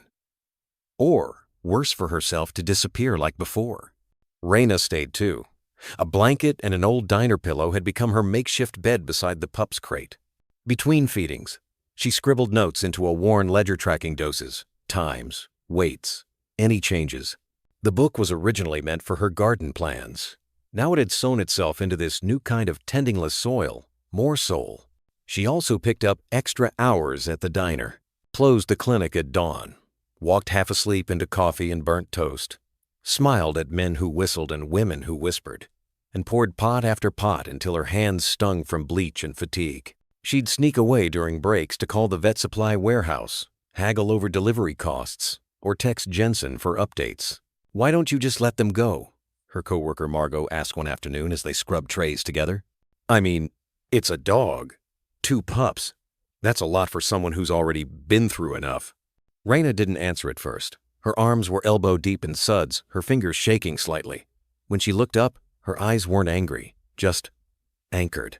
"Because they didn't let go," she said softly. even when someone else already had. M's. Margot blinked, unsure if she meant the dogs or something deeper. She didn't ask again. Back at the clinic, Lyra had started eating again, just a little, canned venison and broth, warmed slightly to mimic blood warmth. The first time she took it from Raina's hand, it was like watching a glacier break loose. Quiet, but irreversible. Each small gain was stitched with fatigue. Raina's body ached in ways she didn't think possible. Her knees cracked from crouching too long. Her lower back throbbed from carrying the pups when their weight should have been nothing. But it wasn't the physical pain that undid Harriet, was the almosts. Almost losing River when her breath rattled at 3 a.m. Almost missing Coda's silent choke while taking a call from the pharmacy. Almost forgetting what day it was when a stranger brought in a hurt stray and asked if this was still a clinic. She was burning her candle from both ends, and the wick too. But then came the moment when Coda opened his eyes wide and tried to bark. It came out as a pathetic little cough, but his tail wagged so hard it knocked over the syringe pack beside him. Or when River, finally strong enough, licked Lyra's snout and curled against her chest like she remembered where she'd come from. And when Lyra didn't flinch as Raina brushed her coat that night, just leaned in slightly, eyes half closed, not asleep, but unafraid. That was how the days passed. Not in hours, but in inches. Every page in the ledger became a quilt of their survival. Every sacrifice a thread pulled tight. And though the sewing machine was gone, something else was being stitched in its place. A story, quiet but fierce, of what love looked like when it wasn't convenient, when it came at a cost. One midnight, after the pups had fed and Lyra had settled, Raina turned off the clinic lights and stood by the window. The sky was cloudless. The stars were out. In the silence, she could hear her mother's voice, not words, exactly, but the rhythm of her stitching, the hush of fabric being pulled taut. It wasn't absence. It was memory. And somewhere behind her, a sigh escaped Lyra's chest soft, deep, like someone finally exhaling after holding their breath too long. The clinic had grown quieter at night. Not calmer, never that, but quieter. The kind of silence that pressed down on your chest and made every heartbeat feel like a ticking clock in an empty room. The kind of silence that had learned to wait. Raina sat cross-legged on the worn floor beside the heating lamp, her back leaning against a cabinet where medical supplies lived in mismatched bins. Her eyes, heavy with fatigue, never left the small bundle curled against a towel-lined crate. Leo, barely larger than her two palms together, his belly rising too slowly, too faintly. He had been named Leo by mistake in the rush and delirium of sleep deprivation and fear. But somehow the name had stuck in Raina's heart. There was something lion-hearted in him, in the way he'd always crawled toward her voice, in how he cried when the room went dark, as if even shadows frightened him less than silence. But tonight, he wasn't crying. Tonight, he wasn't moving. His milk had gone untouched. His gums looked pale. Raina had noticed it first in his paw scold, despite the heat lamp, a stillness, not like sleep but absence. She had scooped him up in her shaking hands, panic blooming slow and sharp like a bruise under the ribs. "Leo," she whispered, her voice cracking as she brought him to her chest. "Number no, sweetheart, not tonight." She rubbed his back with the edge of her flannel sleeve, frantic but gentle. "You don't get to leave. Not after everything. Not after your mama chose to live." Still nothing. She tilted him upright, guiding a drop of warm milk to the corner of his mouth. But it only slid down his chin like a tear. A choking sob caught in Raina's throat as she wrapped him tighter in the cloth and pressed her cheek to his tiny side, searching, begging, listening for a heartbeat or a breath, anything. And then she began to hum. She didn't know why. Maybe instinct, maybe desperation. Maybe because her body remembered what her mind couldn't explain, that when she was a child, afraid and inconsolable, Micah would hum this very same tune, a lullaby neither of them knew the name of, a melody soft as snow and sad as goodbye. "You know, Micah used to say lions never cry alone," she whispered, her voice breaking as she rocked back and forth. "He was wrong, of course. I cried for years. But maybe you'll be different. Maybe you'll be the lion who wakes up." No reply. Raina pressed her lips against his fragile head and closed her eyes. "You want to know about him?" she whispered to the stillness. "He was brave, stupidly brave. Jumped off the roof once just to see if his kite could carry him. broke his arm. Lied to Mom and said I pushed him. I didn't talk to him for a week. Her lips trembled. But he brought me strawberry candy every day until I did. The heat lamp buzzed above her like a failing star. Raina shifted slightly, adjusting the bundle in her arms. He used to draw superheroes. Said he'd make me one too. Called her Thunder Girl. Gave her a dog that talked. And a little brother she always had to rescue. Said I'd never be alone again. A tear slid down her cheek and onto Leo's ear. "You don't get to go," she murmured, her throat raw. "Not when I just started letting myself love you." And then, so slight, she thought she imagined Aitha's paw twitched. Her breath caught. Raina pulled back just enough to look at his face, still and pale. But there it was again. A tiny flicker of his eyelid. A flutter in his ribs. She held her breath, her fingers trembling against his side. A weak, rasping breath escaped him, barely audible, barely real, but it was breath. "Oh my God," she whispered. "Leo, come on, baby. That's it." She didn't move, didn't exhale, just watched as another breath came, then another, and then a sound she would remember for the rest of her life. A soft, pitiful squeak, the kind only a creature on the edge of the world could make, choosing to turn back. Leo stirred. Not much. Not strength. But life. Raina crumbled, her forehead pressed against his tiny frame, tears falling freely now, soaking the cloth between them. Her sobs came in waves, half relief, half release, the kind of weeping that carries too many yesterdays and no promises of tomorrow, only the fragile miracle of now. "You little liar," she whispered through her tears, half laughing. "You almost had me." From behind her, a quiet shuffle of steps. Dr. Jensen stood in the hallway, arms folded, exhaustion carved deep into her posture. But she didn't interrupt. Just stood in silence as Raina clutched that impossibly small life against her heart. When Raina finally looked up, eyes red, she murmured, "He heard me." Jensen's voice was soft. "They always do." Later that morning, as dawn crept in, like a careful visitor, Raina placed Leo gently back into the warming crate beside River and the others. He whimpered once, then sighed, the kind of sigh that made the air feel warmer somehow. Raina didn't leave his side. She pulled a blanket over her shoulders and curled up on the clinic floor, one hand resting over the edge of the crate where Leo's paw barely reached hers. She didn't sleep, not really, but she whispered to him, until the sun came. Morning spilled through the clinic windows in soft, honeyed light, casting golden stripes across the worn tile floor. It was barely past sunrise, but the world inside was already alive. Leo had just discovered his tail. He chased it with wild, clumsy delight, spinning in dizzy circles, barking at the blur behind him, then collapsing in a pile of paws and wonder. Up again. Spin. Skid. Repeat. River crouched nearby, hunted shadows with fierce intent. Her eyes locked on the IV pole's silhouette against the wall. She growled, pounced, tumbled, and barked. "I saw you move. I know what you are." And Lyra watched. She lay with paws stretched forward, ears perked, head tilted, the posture of a mother both amused and alert. Her eyes followed every stumble, every yip. She didn't move. She didn't need to. In the doorway, Raina leaned still in her overnight diner t-shirt, syrup on the hem, coffee on the collar, exhaustion in her bones, but her mouth curled into a soft, private smile. This chaos. This was life. A yelp rang out. Leo had knocked over a water bowl and soaked his belly. He blinked at Raina. "Stonu, I warned you," she said, laughing as she knelt with a towel.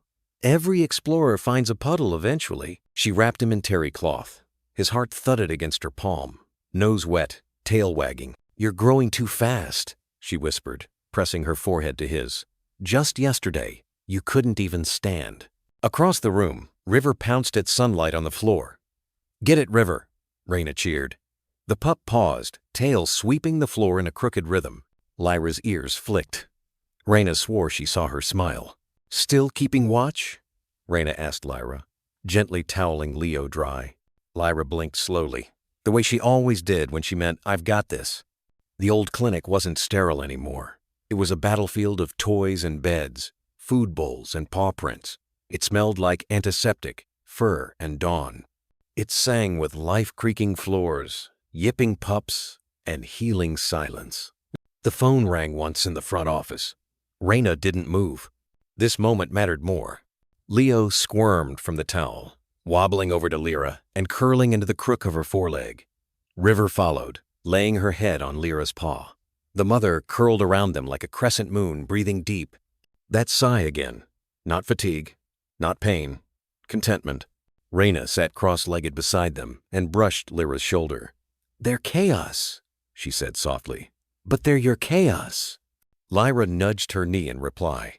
Raina thought of her mother the way she used to say, "The messiest homes live the hardest and loved the deepest." As a kid, Raina hated that phrase. But now, with biscuit crumbs in her shoes and fur clinging to her jeans, she understood. This wasn't mess. This was life coming back. Leo sneezed. River barked in surprise, tumbling backward. They rolled into each other like cotton balls caught in wind. Raina laughed unfiltered, free. Lyra turned and licked her hand, then returned her gaze to the pups. Raina blinked back tears, her chest full in a way that didn't hurt, but swelled. She touched the brass tag on Lyra's collar. Lyra. Brave mother. Loved. "Tomorrow's coming," she whispered. "And we're still here." The pups were asleep now, tangled in their mother's warmth. Sunlight slid across the floor, turning them all gold. And then, a sound. Barely a shuffle. Raina, rinsing formula bottles, froze. The silence behind her had changed. She turned. Lyra stood. Not curled on a bed. Not lying down. Standing. Wobbly? Yes. Hind leg dragging slightly, but upright. 4 feet on the floor. Tail like a question mark. Raina didn't speak, didn't move. The moment was too fragile, too holy. Lyra's gaze met hers. Amber eyes, flecked with storm gray. And then she walked. The clinic held its breath as she moved slow, deliberate steps. Her coat still patchy, ribs faint beneath skin. A tremor in one leg, but her spine was straight. Her eyes forward. Raina pressed a fist to her mouth, holding back a sob. This wasn't pity, it was reverence. Lyra passed her sleeping pups, nudged Leo's ear, then turned to Raina. Their eyes locked. Lyra's tail moved. Once. Then again. A wagnet frantic. Not trained. True. Raina knelt, hand outstretched, palm up. The same gesture she'd made for weeks. And this time, Lyra stepped forward. She rested her head against Raina's knee. No flinch, no tension, just that sigh. The one that spoke of surrender, of trust, of choosing to stay. "You're walking," Raina whispered. "Look at you." Lyra blinked. Her weight leaned in, saying, "I'm still here." The clinic's back door creaked. Dr. Jensen entered, arms full of donated supplies. He froze. Lyra, standing. Raina, kneeling. "Well, I'll be damned," he breathed, setting the bags down. She wasn't supposed to have full mobility yet. She didn't ask for permission, Raina said, wiping her cheek. She just decided it was time. Jensen crouched nearby. Patchy coat, lingering tremor. But that posture, that's a body remembering how to live. Raina didn't speak. Her throat was too tight. That afternoon, Lyra walked short laps around the clinic. Each one ended the same with her returning to Raina's side, pressing her nose into her palm, then lying curled at her feet. By evening, she nudged a toy across the floor. River barked. Leo tumbled after it, paws slipping. When he collided with Lyra's side, she didn't move. She just looked down, then licked the top of his head. Later, as the sun dipped and the clinic fell quiet, Raina lit a single lamp. The fire crackled in the corner stove, casting amber over everything. River snored near the baseboard heater. Leo had fallen asleep curled around Coda. And Raina sat beside Lyra, brushing the fur just behind her ears. Lyra didn't flinch, didn't shift. She closed her eyes and stayed. Outside, the world turned slowly, wrapped in rain clouds and memory. But inside, there was warmth, a pulse, a rhythm. And for the first time in a long time, Raina let herself believe they were going to be okay. Instead of flinching, Lyra licked his ear. "They're not just surviving anymore," Raina murmured to Jensen later that night. "They're playing. And she's leading," Jensen said. "That's the miracle. She's showing them what healing looks like." Raina didn't respond right away. Her eyes stayed fixed on the little family sprawled in their worn blankets. "Do you think she remembers what happened before?" "I think she remembers enough," he said gently. "But more importantly, she knows what's happening now." The moon rose slow that night, casting its silver hush through the clinic windows. Raina curled in the corner with a cup of chamomile, watching the shadows shift around the sleeping dogs. Every so often, Lyra's ears would flick, her nose twitching as she tracked some invisible memory in her dreams. Raina spoke softly, not expecting Lyra to be awake. "I used to be scared of doing things alone," she said. "Used to think healing meant forgetting." She reached down and stroked the collar. Lyra now wore a worn strip of leather with her name burned into it, the letters slightly crooked, handmade by Raina during one of her late-night vigils. "Now I think healing might just be remembering with less pain." A sound broke the quiet. Not a bark, not a whimper, just a shift of weight and a soft exhale. Lyra, awake. She moved to Raina's side and lay down, pressing the weight of her body not heavy, but whole against Raina's thigh. It wasn't accidental. Raina looked down.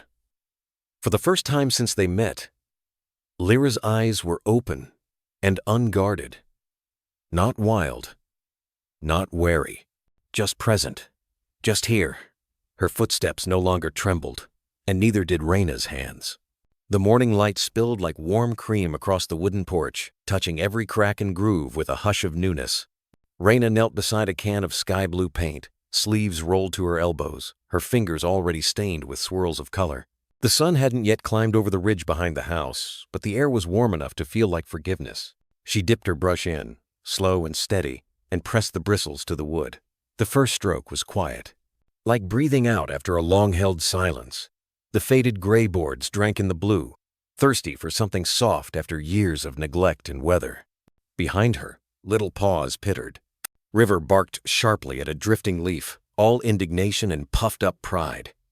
Leo was busy chewing the hem of a worn towel, growling in mock ferocity before bounding after his sister. Their energy was a storm of joy, reckless, irreverent, honest. And Lyra? She sat just beyond the steps, tail curled beside her, head high. Her fur, still uneven in places, shimmered under the light. Her gaze wasn't haunted this morning. It was attentive. Watchful, yes, but not afraid. When Leo tumbled over his own feet and skidded into a half-painted plank, leaving a perfect splotch of muddy paw print behind, Lyra didn't flinch. She wagged her tail once, slowly. Raina paused, watching the smudge dry. The instinct was to wipe it off, start over, make it clean.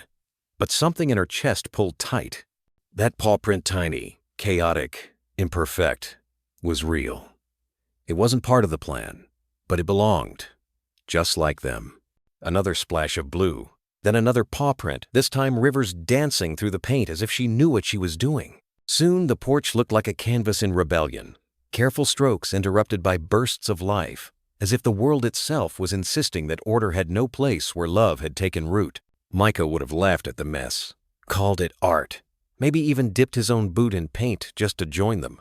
Raina blinked, tears stinging, but they didn't fall. They just sat there, warming her eyes like the sun warmed the wood. She set the brush down and scooped up Leo, who squirmed but didn't fight. His body was heavier now, filled out from milk and recovery and mischief. His heart, she hoped, was lighter too. "Your trouble," she murmured, pressing her nose to his fur. "The good kind."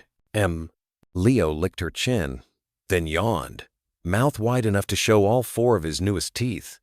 Raina laughed, a soft sound that felt like coming home. She stood, brushing her palms against her jeans. Lyra followed her with her eyes, but didn't move until Raina stepped back onto the porch. Then, slowly, deliberately, Lyra climbed the 3 worn steps and sat beside her, their shoulders almost touching. "I was gonna wipe them off," Raina said, more to herself than to anyone else. "The prince." Lyra tilted her head, as if to ask, why? She looked at the paw smear set, the mess and memory mixed into every imperfect shape, and shook her head. "Number, they stay." She crouched again, dipped her finger in a dot of blue, and scrawled gently in the corner plank, "They belong." Lyra let out a low, satisfied huff. And maybe it was the wind, or the echo of Micah's voice in her bones. But the air around them seemed to whisper back, "So do you." The rest of the day passed in puppy madness.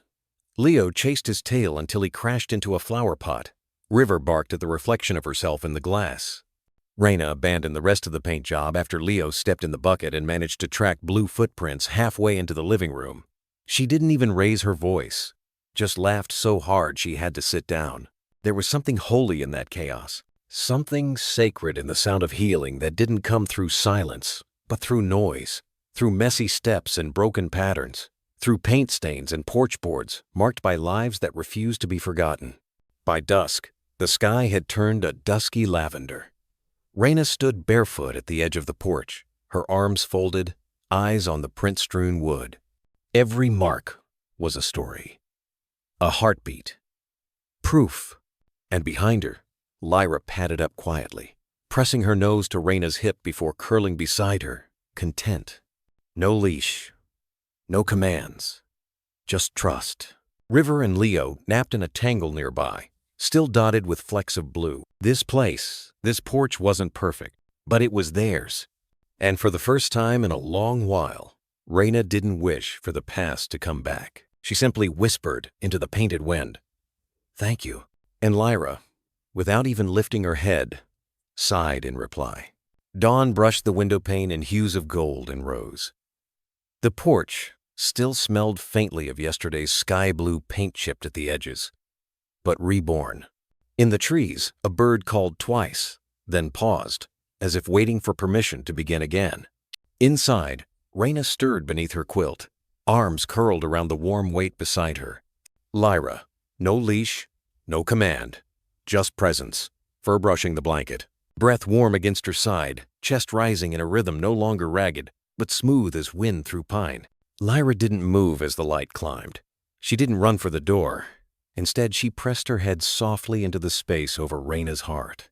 Raina froze not from fear, but reverence. For weeks, mornings had begun with Lyra bolting into the trees, chased by old memory, always returning, but never resting. But today, she stayed. Startled by the grace of that stillness, Raina reached for Lyra's collar. Her fingers brushed over stitched words.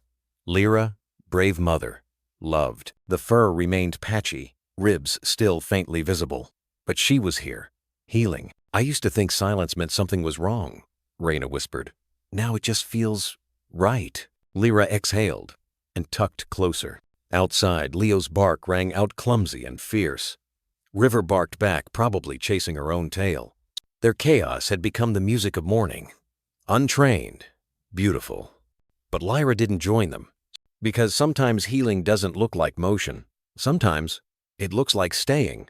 The old radio hummed in the kitchen, an old folk tune her mother used to sing while sewing.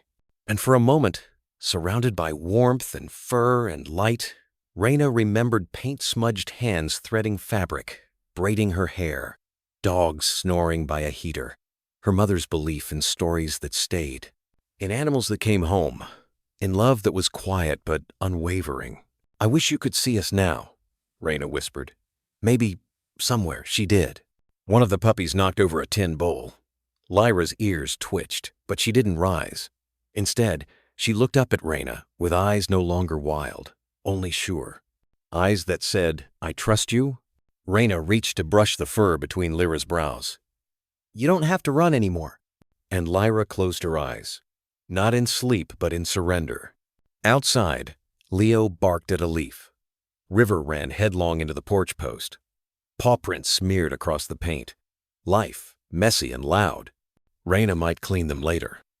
Or maybe she wouldn't. Each print was a signature of survival. Lyra pressed her nose to Raina's jaw, inhaling like she was memorizing home. A tear slipped down Raina's cheek. She kissed the dog's head. "Stay as long as you like." And for the first time since she emerged from the woods like a ghost in snow, she did. Later that morning, the sun poured forgiveness over the overgrown backyard. Grass swayed like whispers as Raina crossed the field barefoot, clutching a denim-wrapped bundle to her chest. Coda rustled behind her. River barked once, then fell silent. But Lyra walked beside her. No leash, no flinch. Her gait sure, her ears alert, her fur still thin, but her head high. They reached the edge of the yard where wild thickets met fence. A sapling stood there crooked but growing. Raina had planted it 6 weeks ago, after the storm, after Leo almost didn't wake. She didn't name it. She just knew something should grow where pain had taken root. She laid the bundle down. Lyra circled once, then lowered herself to the dirt, tail sweeping slow arcs. She licked Raina's hand-soft encouragement. Raina unknotted the cloth like peeling old bandages. The rope emerged. Frayed, rusted, stained, the one she had cut from Lyra's neck. The one that carved ridges into her skin. The one that haunted their sleep. She hadn't thrown it out. Some things aren't kept to honor pain, but to honor survival. She dug with her hands, then the spade. The soil was soft, as if ready. "I used to think forgiveness meant forgetting," she said. "But it's remembering and choosing to live anyway." Lyra watched. Raina placed the rope in the earth uncoiled, unfurled, like it was breathing out for the first time. Then, a photo. Folded twice. Lyra and the pups on the porch river alert. Coda mid-leap. She tucked it beside the rope. No message, just memory. She whispered, "Not to forget, but to remember what we overcame." Then she covered it, layer by layer. When it was done, she smoothed the earth flat. The sapling trembled slightly in the wind. Lyra nosed the soil gently, then sat back, her gaze steady. Raina stood. "Let's go home." And this time, Lyra led. No hesitation, no chain, just paws pressing into soft earth, and the memory of what now slept beneath something green. That evening, rain fell in steady rhythm, softening the world without drowning it. The sky hung heavy in gray folds, wrapped over the mountains like a blanket. Time inside the house moved differently. A fire crackled low in the hearth. The smell of burning pine and chamomile tea braided into the quiet. Lights stayed off, except for one lamp in the corner, its golden pool making every shadow gentle. River lay curled near the fire, one ear twitching. His paws moved in dreams. Leo snored on the couch, a book half open on his chest. One hand dangled, fingers grazing the blanket covering both him and Coda. The boy hadn't let go of the pup all day. Maybe he needed that weight. Maybe he always had. Raina sat in the armchair, legs tucked up, mug cupped in her hands. The tea had gone lukewarm. Still, it was enough. Lyra lay beside her chair, head on Raina's lap, her breath deep and even. Every now and then, her tail thumped quiet joy. Raina stroked the fur between her ears. The scars were still there, but the shaking was gone. The silence had healed. "You're home," Raina whispered. Lyra didn't move, but her tail thumped once. Rain tapped at the windows like a lullaby too old to forget. There was no rush, no phone, no alarms, no ropes. Just now, just this. A dog asleep with her head in your lap because she believes you're safe. This was healing. Not loud, not cinematic, just real. Raina closed her eyes, letting the sounds settle into her skin, the hiss of firewood, Leo's breathing, Lyra's pulse beneath her fingers. This house had once cracked open in grief. Now it held something sacred. She glanced at the window. The glass shimmered, blurring the trees. Somewhere past them was a grave. Beneath it, a rope and a photograph, and the ache they no longer carried alone. Her tea was cold now. She didn't care. She leaned back in the chair. The wood creaked beneath her. River stirred, but didn't wake. Coda snored softly into Leo's hoodie. And Lyra stayed. This life wasn't perfect. The ghosts still came. The nights weren't always kind. But this moment, this was real. Not borrowed, not braced for impact. Just peace. A quiet that didn't feel like absence. Raina whispered to the room, to the fire, to the sleeping pups, to the woman she once was. "We're okay." And for once it was true.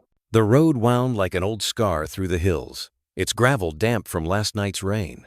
Patches of mist clung to the trees, and though the sky had cleared, The air still carried a chill more like memory than weather. Raina drove in silence. In the back seat, River and Leo watched fog swirl across the windows. Coda pressed his nose to the glass, fogging patterns as he glanced between Leo and the trees. And Lyra. Lyra rode up front, still as ever. She didn't tremble, didn't whine, just watched. As they rounded the final bend, the gate came into view. It sagged beneath a faded sign, "Private, do not enter." The chain link was rusted and wind-tugged, barely holding its shape. Raina parked just outside. No one moved for a while. The hilltop stretched quiet under an impossible blue sky. The old kennels remained, some collapsed, others leaning like relics. The field was still waiting. Leo jumped out first, stretching long legs. Coda followed, alert. River waited for Raina's nod before hopping down, paws soft against the earth. But Lyra, she didn't move. Raina didn't coax, just opened the door. Lyra stepped down. Not fast, not hesitant, just deliberate. Each step heavy with memory, but grounded in something steadier now. She reached the gate.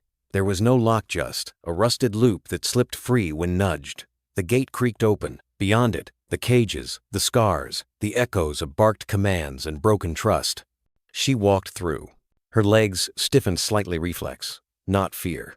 Then her chest lifted, her tail rose slow and steady, and she moved forward. Raina watched from the tree line. This was Lyra's moment. She passed the collapsed shed where she once curled alone in the cold. The old training post, still standing though split down the center, cast a crooked shadow. Then she reached the far corner, the place she'd been tied. Raina felt it in her chest before Lyra even stopped. The chain was gone, but the ring in the earth remained. The patch of grass still refused to grow. Lyra stood there quietly, the wind stirring her fur, ears forward. And then she turned her back. Not to run, not to erase, but to move on. She walked forward, and something unknotted inside Raina, something she hadn't realized she'd been holding. Leo stepped up beside her. She's not afraid. No, Raina said. She's not.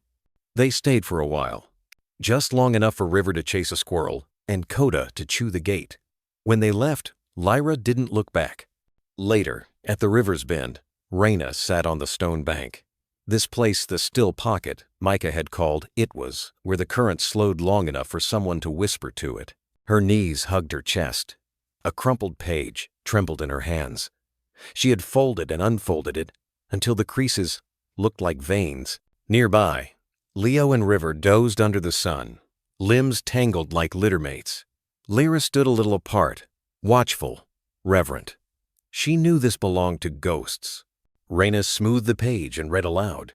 Dear Micah, dear Lila, I don't know if rivers carry words where you are, but I'm writing anyway. You saved me without knowing. Losing you felt like learning to breathe upside down. But then Lyra came. She gave shape to my grief. It had fur and eyes like yours, Lila, bright but cautious. I didn't save her. She saved me. She walked toward warmth even when it once burned her. Stood between Pups and a storm the way Micah stood between me and the world. You taught me how to stay, how to wait, how to speak with silence. We painted the porch last week. Leo tracked wet paint all the way inside. I didn't clean it up. I said, it belongs. And it does. Lyra doesn't flinch at shadows now. And when it rains, we sit together. No storms left to fight. There's still grief, but it's softer. Like river water, cool, steady, merciful. Maybe you sent her to me. Maybe that's what I need to believe. Either way, thank you. With everything I am. Raina.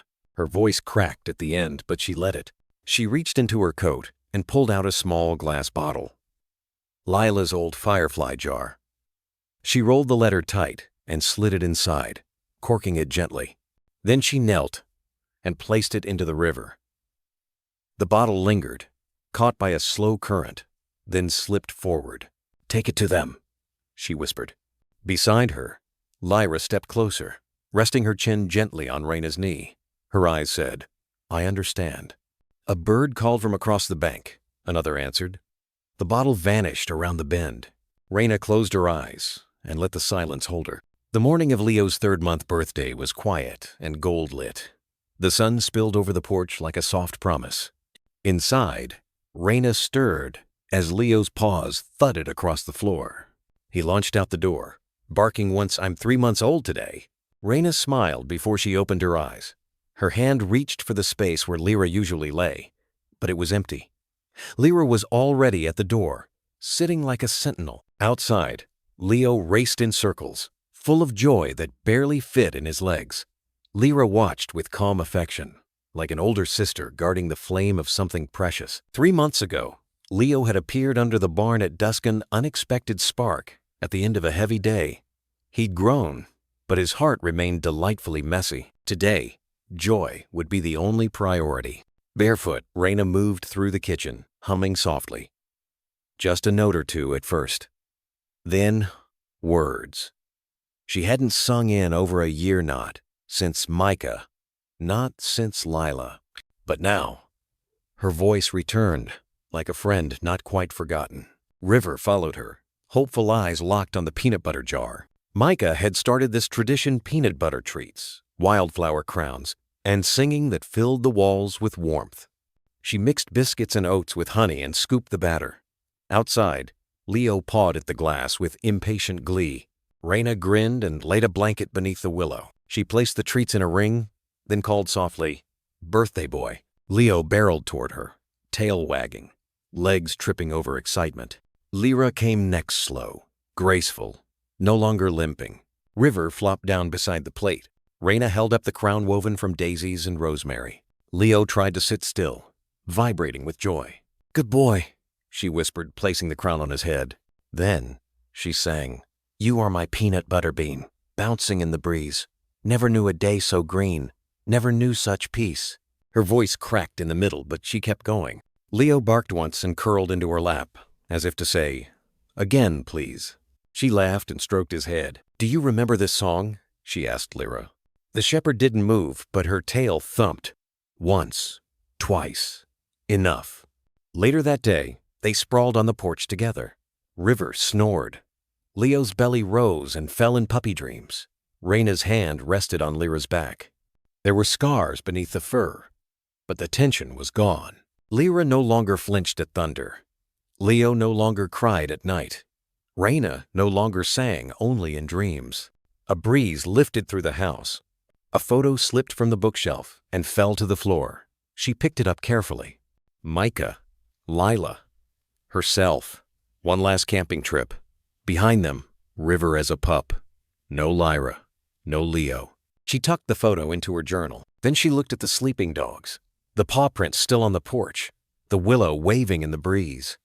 "This," she whispered into Leo's ear, "is the new chapter." And under a sky that no longer held only memory, it was. The pen trembled between Raina's fingers, not from uncertainty, but from the sheer weight of the moment. Sunlight filtered through the dusty window panes of the small county clerk's office, catching on the brass nameplate that read, "Adoption and Welfare Division." The room smelled faintly of old wood, printer toner, and something hopeful. Lyra sat quietly at her feet, her patched fur now soft with regrowth, her chest rising in steady, calm breaths.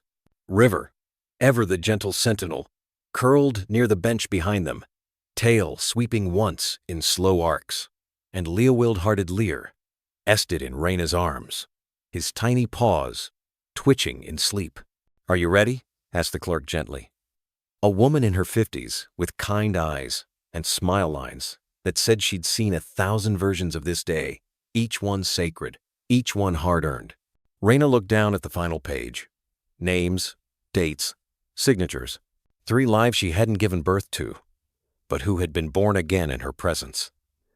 Lyraith's scarred soul, who had relearned how to trust.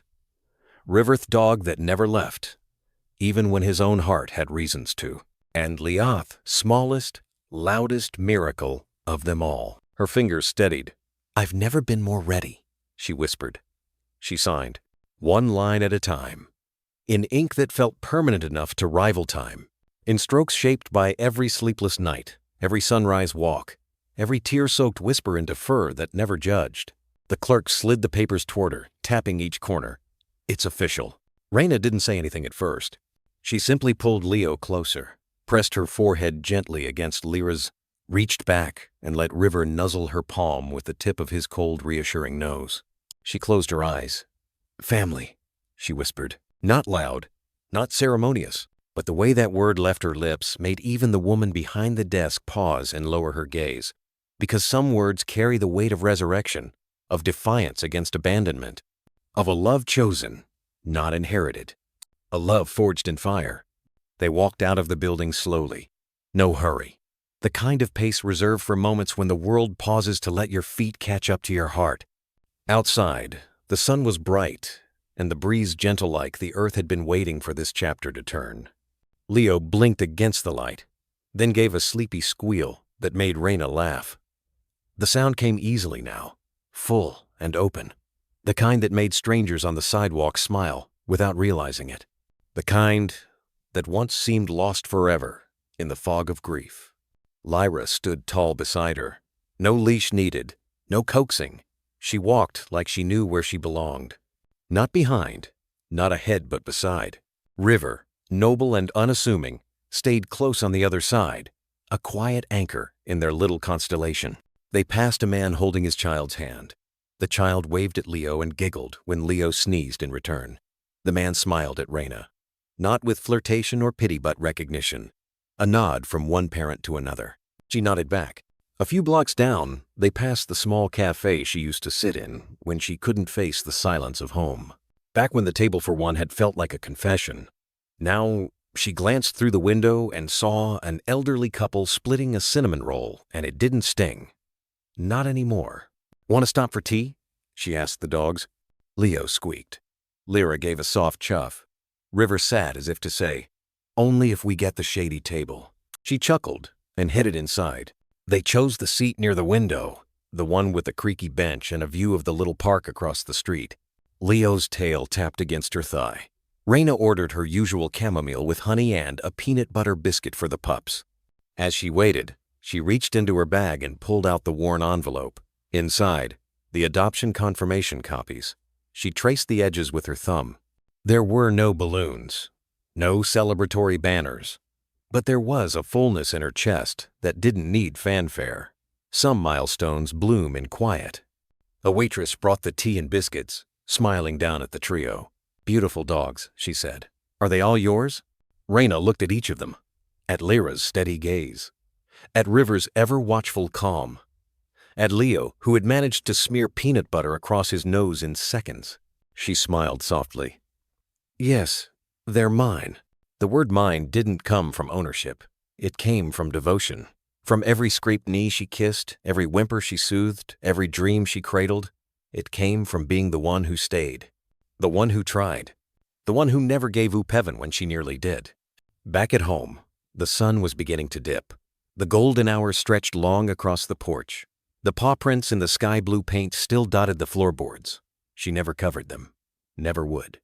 They were reminders, not of mess but of presence, of the day River stepped in paint while chasing Leo and Lyra nosed her way through with quiet mischief, of the laughter that rang out so loud it startled the crows in the trees. That porch held memory the way hearts held scars, not to be hidden, but to be honored. She leaned back into the rocking chair, Leo asleep in the crook of her arm. Lyra curled at her feet, one ear twitching with each creak of the floor. River watched the horizon, calm as ever, as if guarding something sacred. The papers were signed, but what mattered most had been written long before in trust earned, in wounds healed, in the way these three had filled the hollows of a woman once convinced she'd lost everything. She looked at them, and then up at the sky where dusk kissed the treetops. We made it, she said softly. Not as an ending, but as a beginning. The cursor blinked on the blank screen, steady and expectant. Raina sat at her kitchen table, a chipped mug of tea cupped between her palms, its warmth seeping into fingers still stiff from the morning chill. Outside, the sun struggled to pierce through low-hanging clouds, casting the room in a soft gray hush. Lyra lay at her feet, chin resting atop Leo's belly as he squirmed in sleep, his oversized paws twitching in dreams.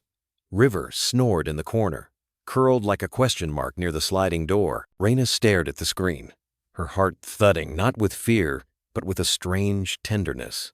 This story wasn't about pity. It wasn't about going viral. It was about light, the kind born from darkness, the kind worth handing forward. Her fingers began to type. Her name was Lyra.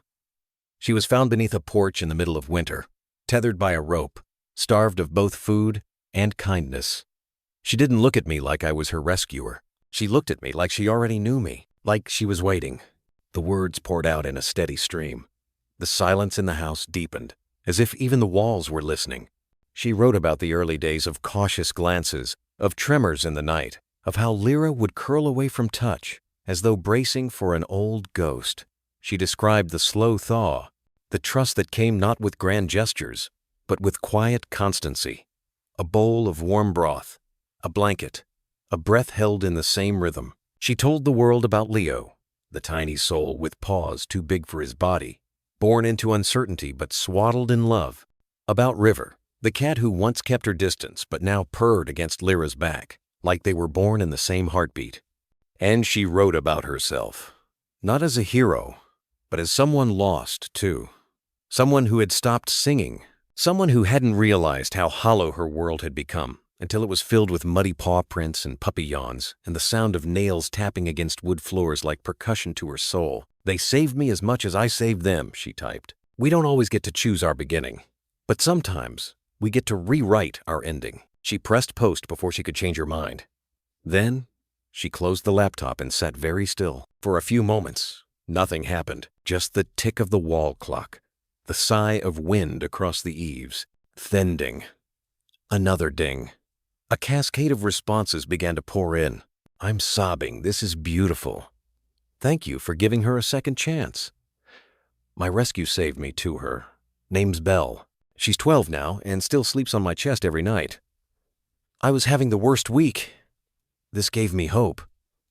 How can we help? By nightfall, her inbox was full. A woman from Minnesota asked if Raina would mind if she printed the story and read it at her local shelter's adoption event. A man from Oregon sent a picture of his rescue dog named Shadow, lying on a crocheted blanket made from his late wife's sweaters. A group of high school students messaged her, saying they wanted to start a project to raise funds for stray animals in their town, and asked if they could name it the Lyra Project. Oh? Then came a message from a woman named Carla, who simply wrote, "Would you be willing to start something bigger?" Raina blinked. She replied with one word, maybe. The next week, Carla set up a small donation page. Its title, Second Chance Fund. Raina hadn't expected anything to come of it, but within days, it surpassed $1,000. People shared the story, tagged friends, offered their own rescues tales beneath the post like blooming wildflowers. Photos filled the comments dogs with scarred faces, eyes glowing with second chances. Cats once feral, now lounging like royalty. Guinea pigs, horses, even a parrot named Clyde. Each donation carried a message. For Lyra. For the one who saved me. For those still waiting. With the first wave of funds, Raina contacted the local vet and paid off a family's emergency surgery bill for their rescue lab named Charlie.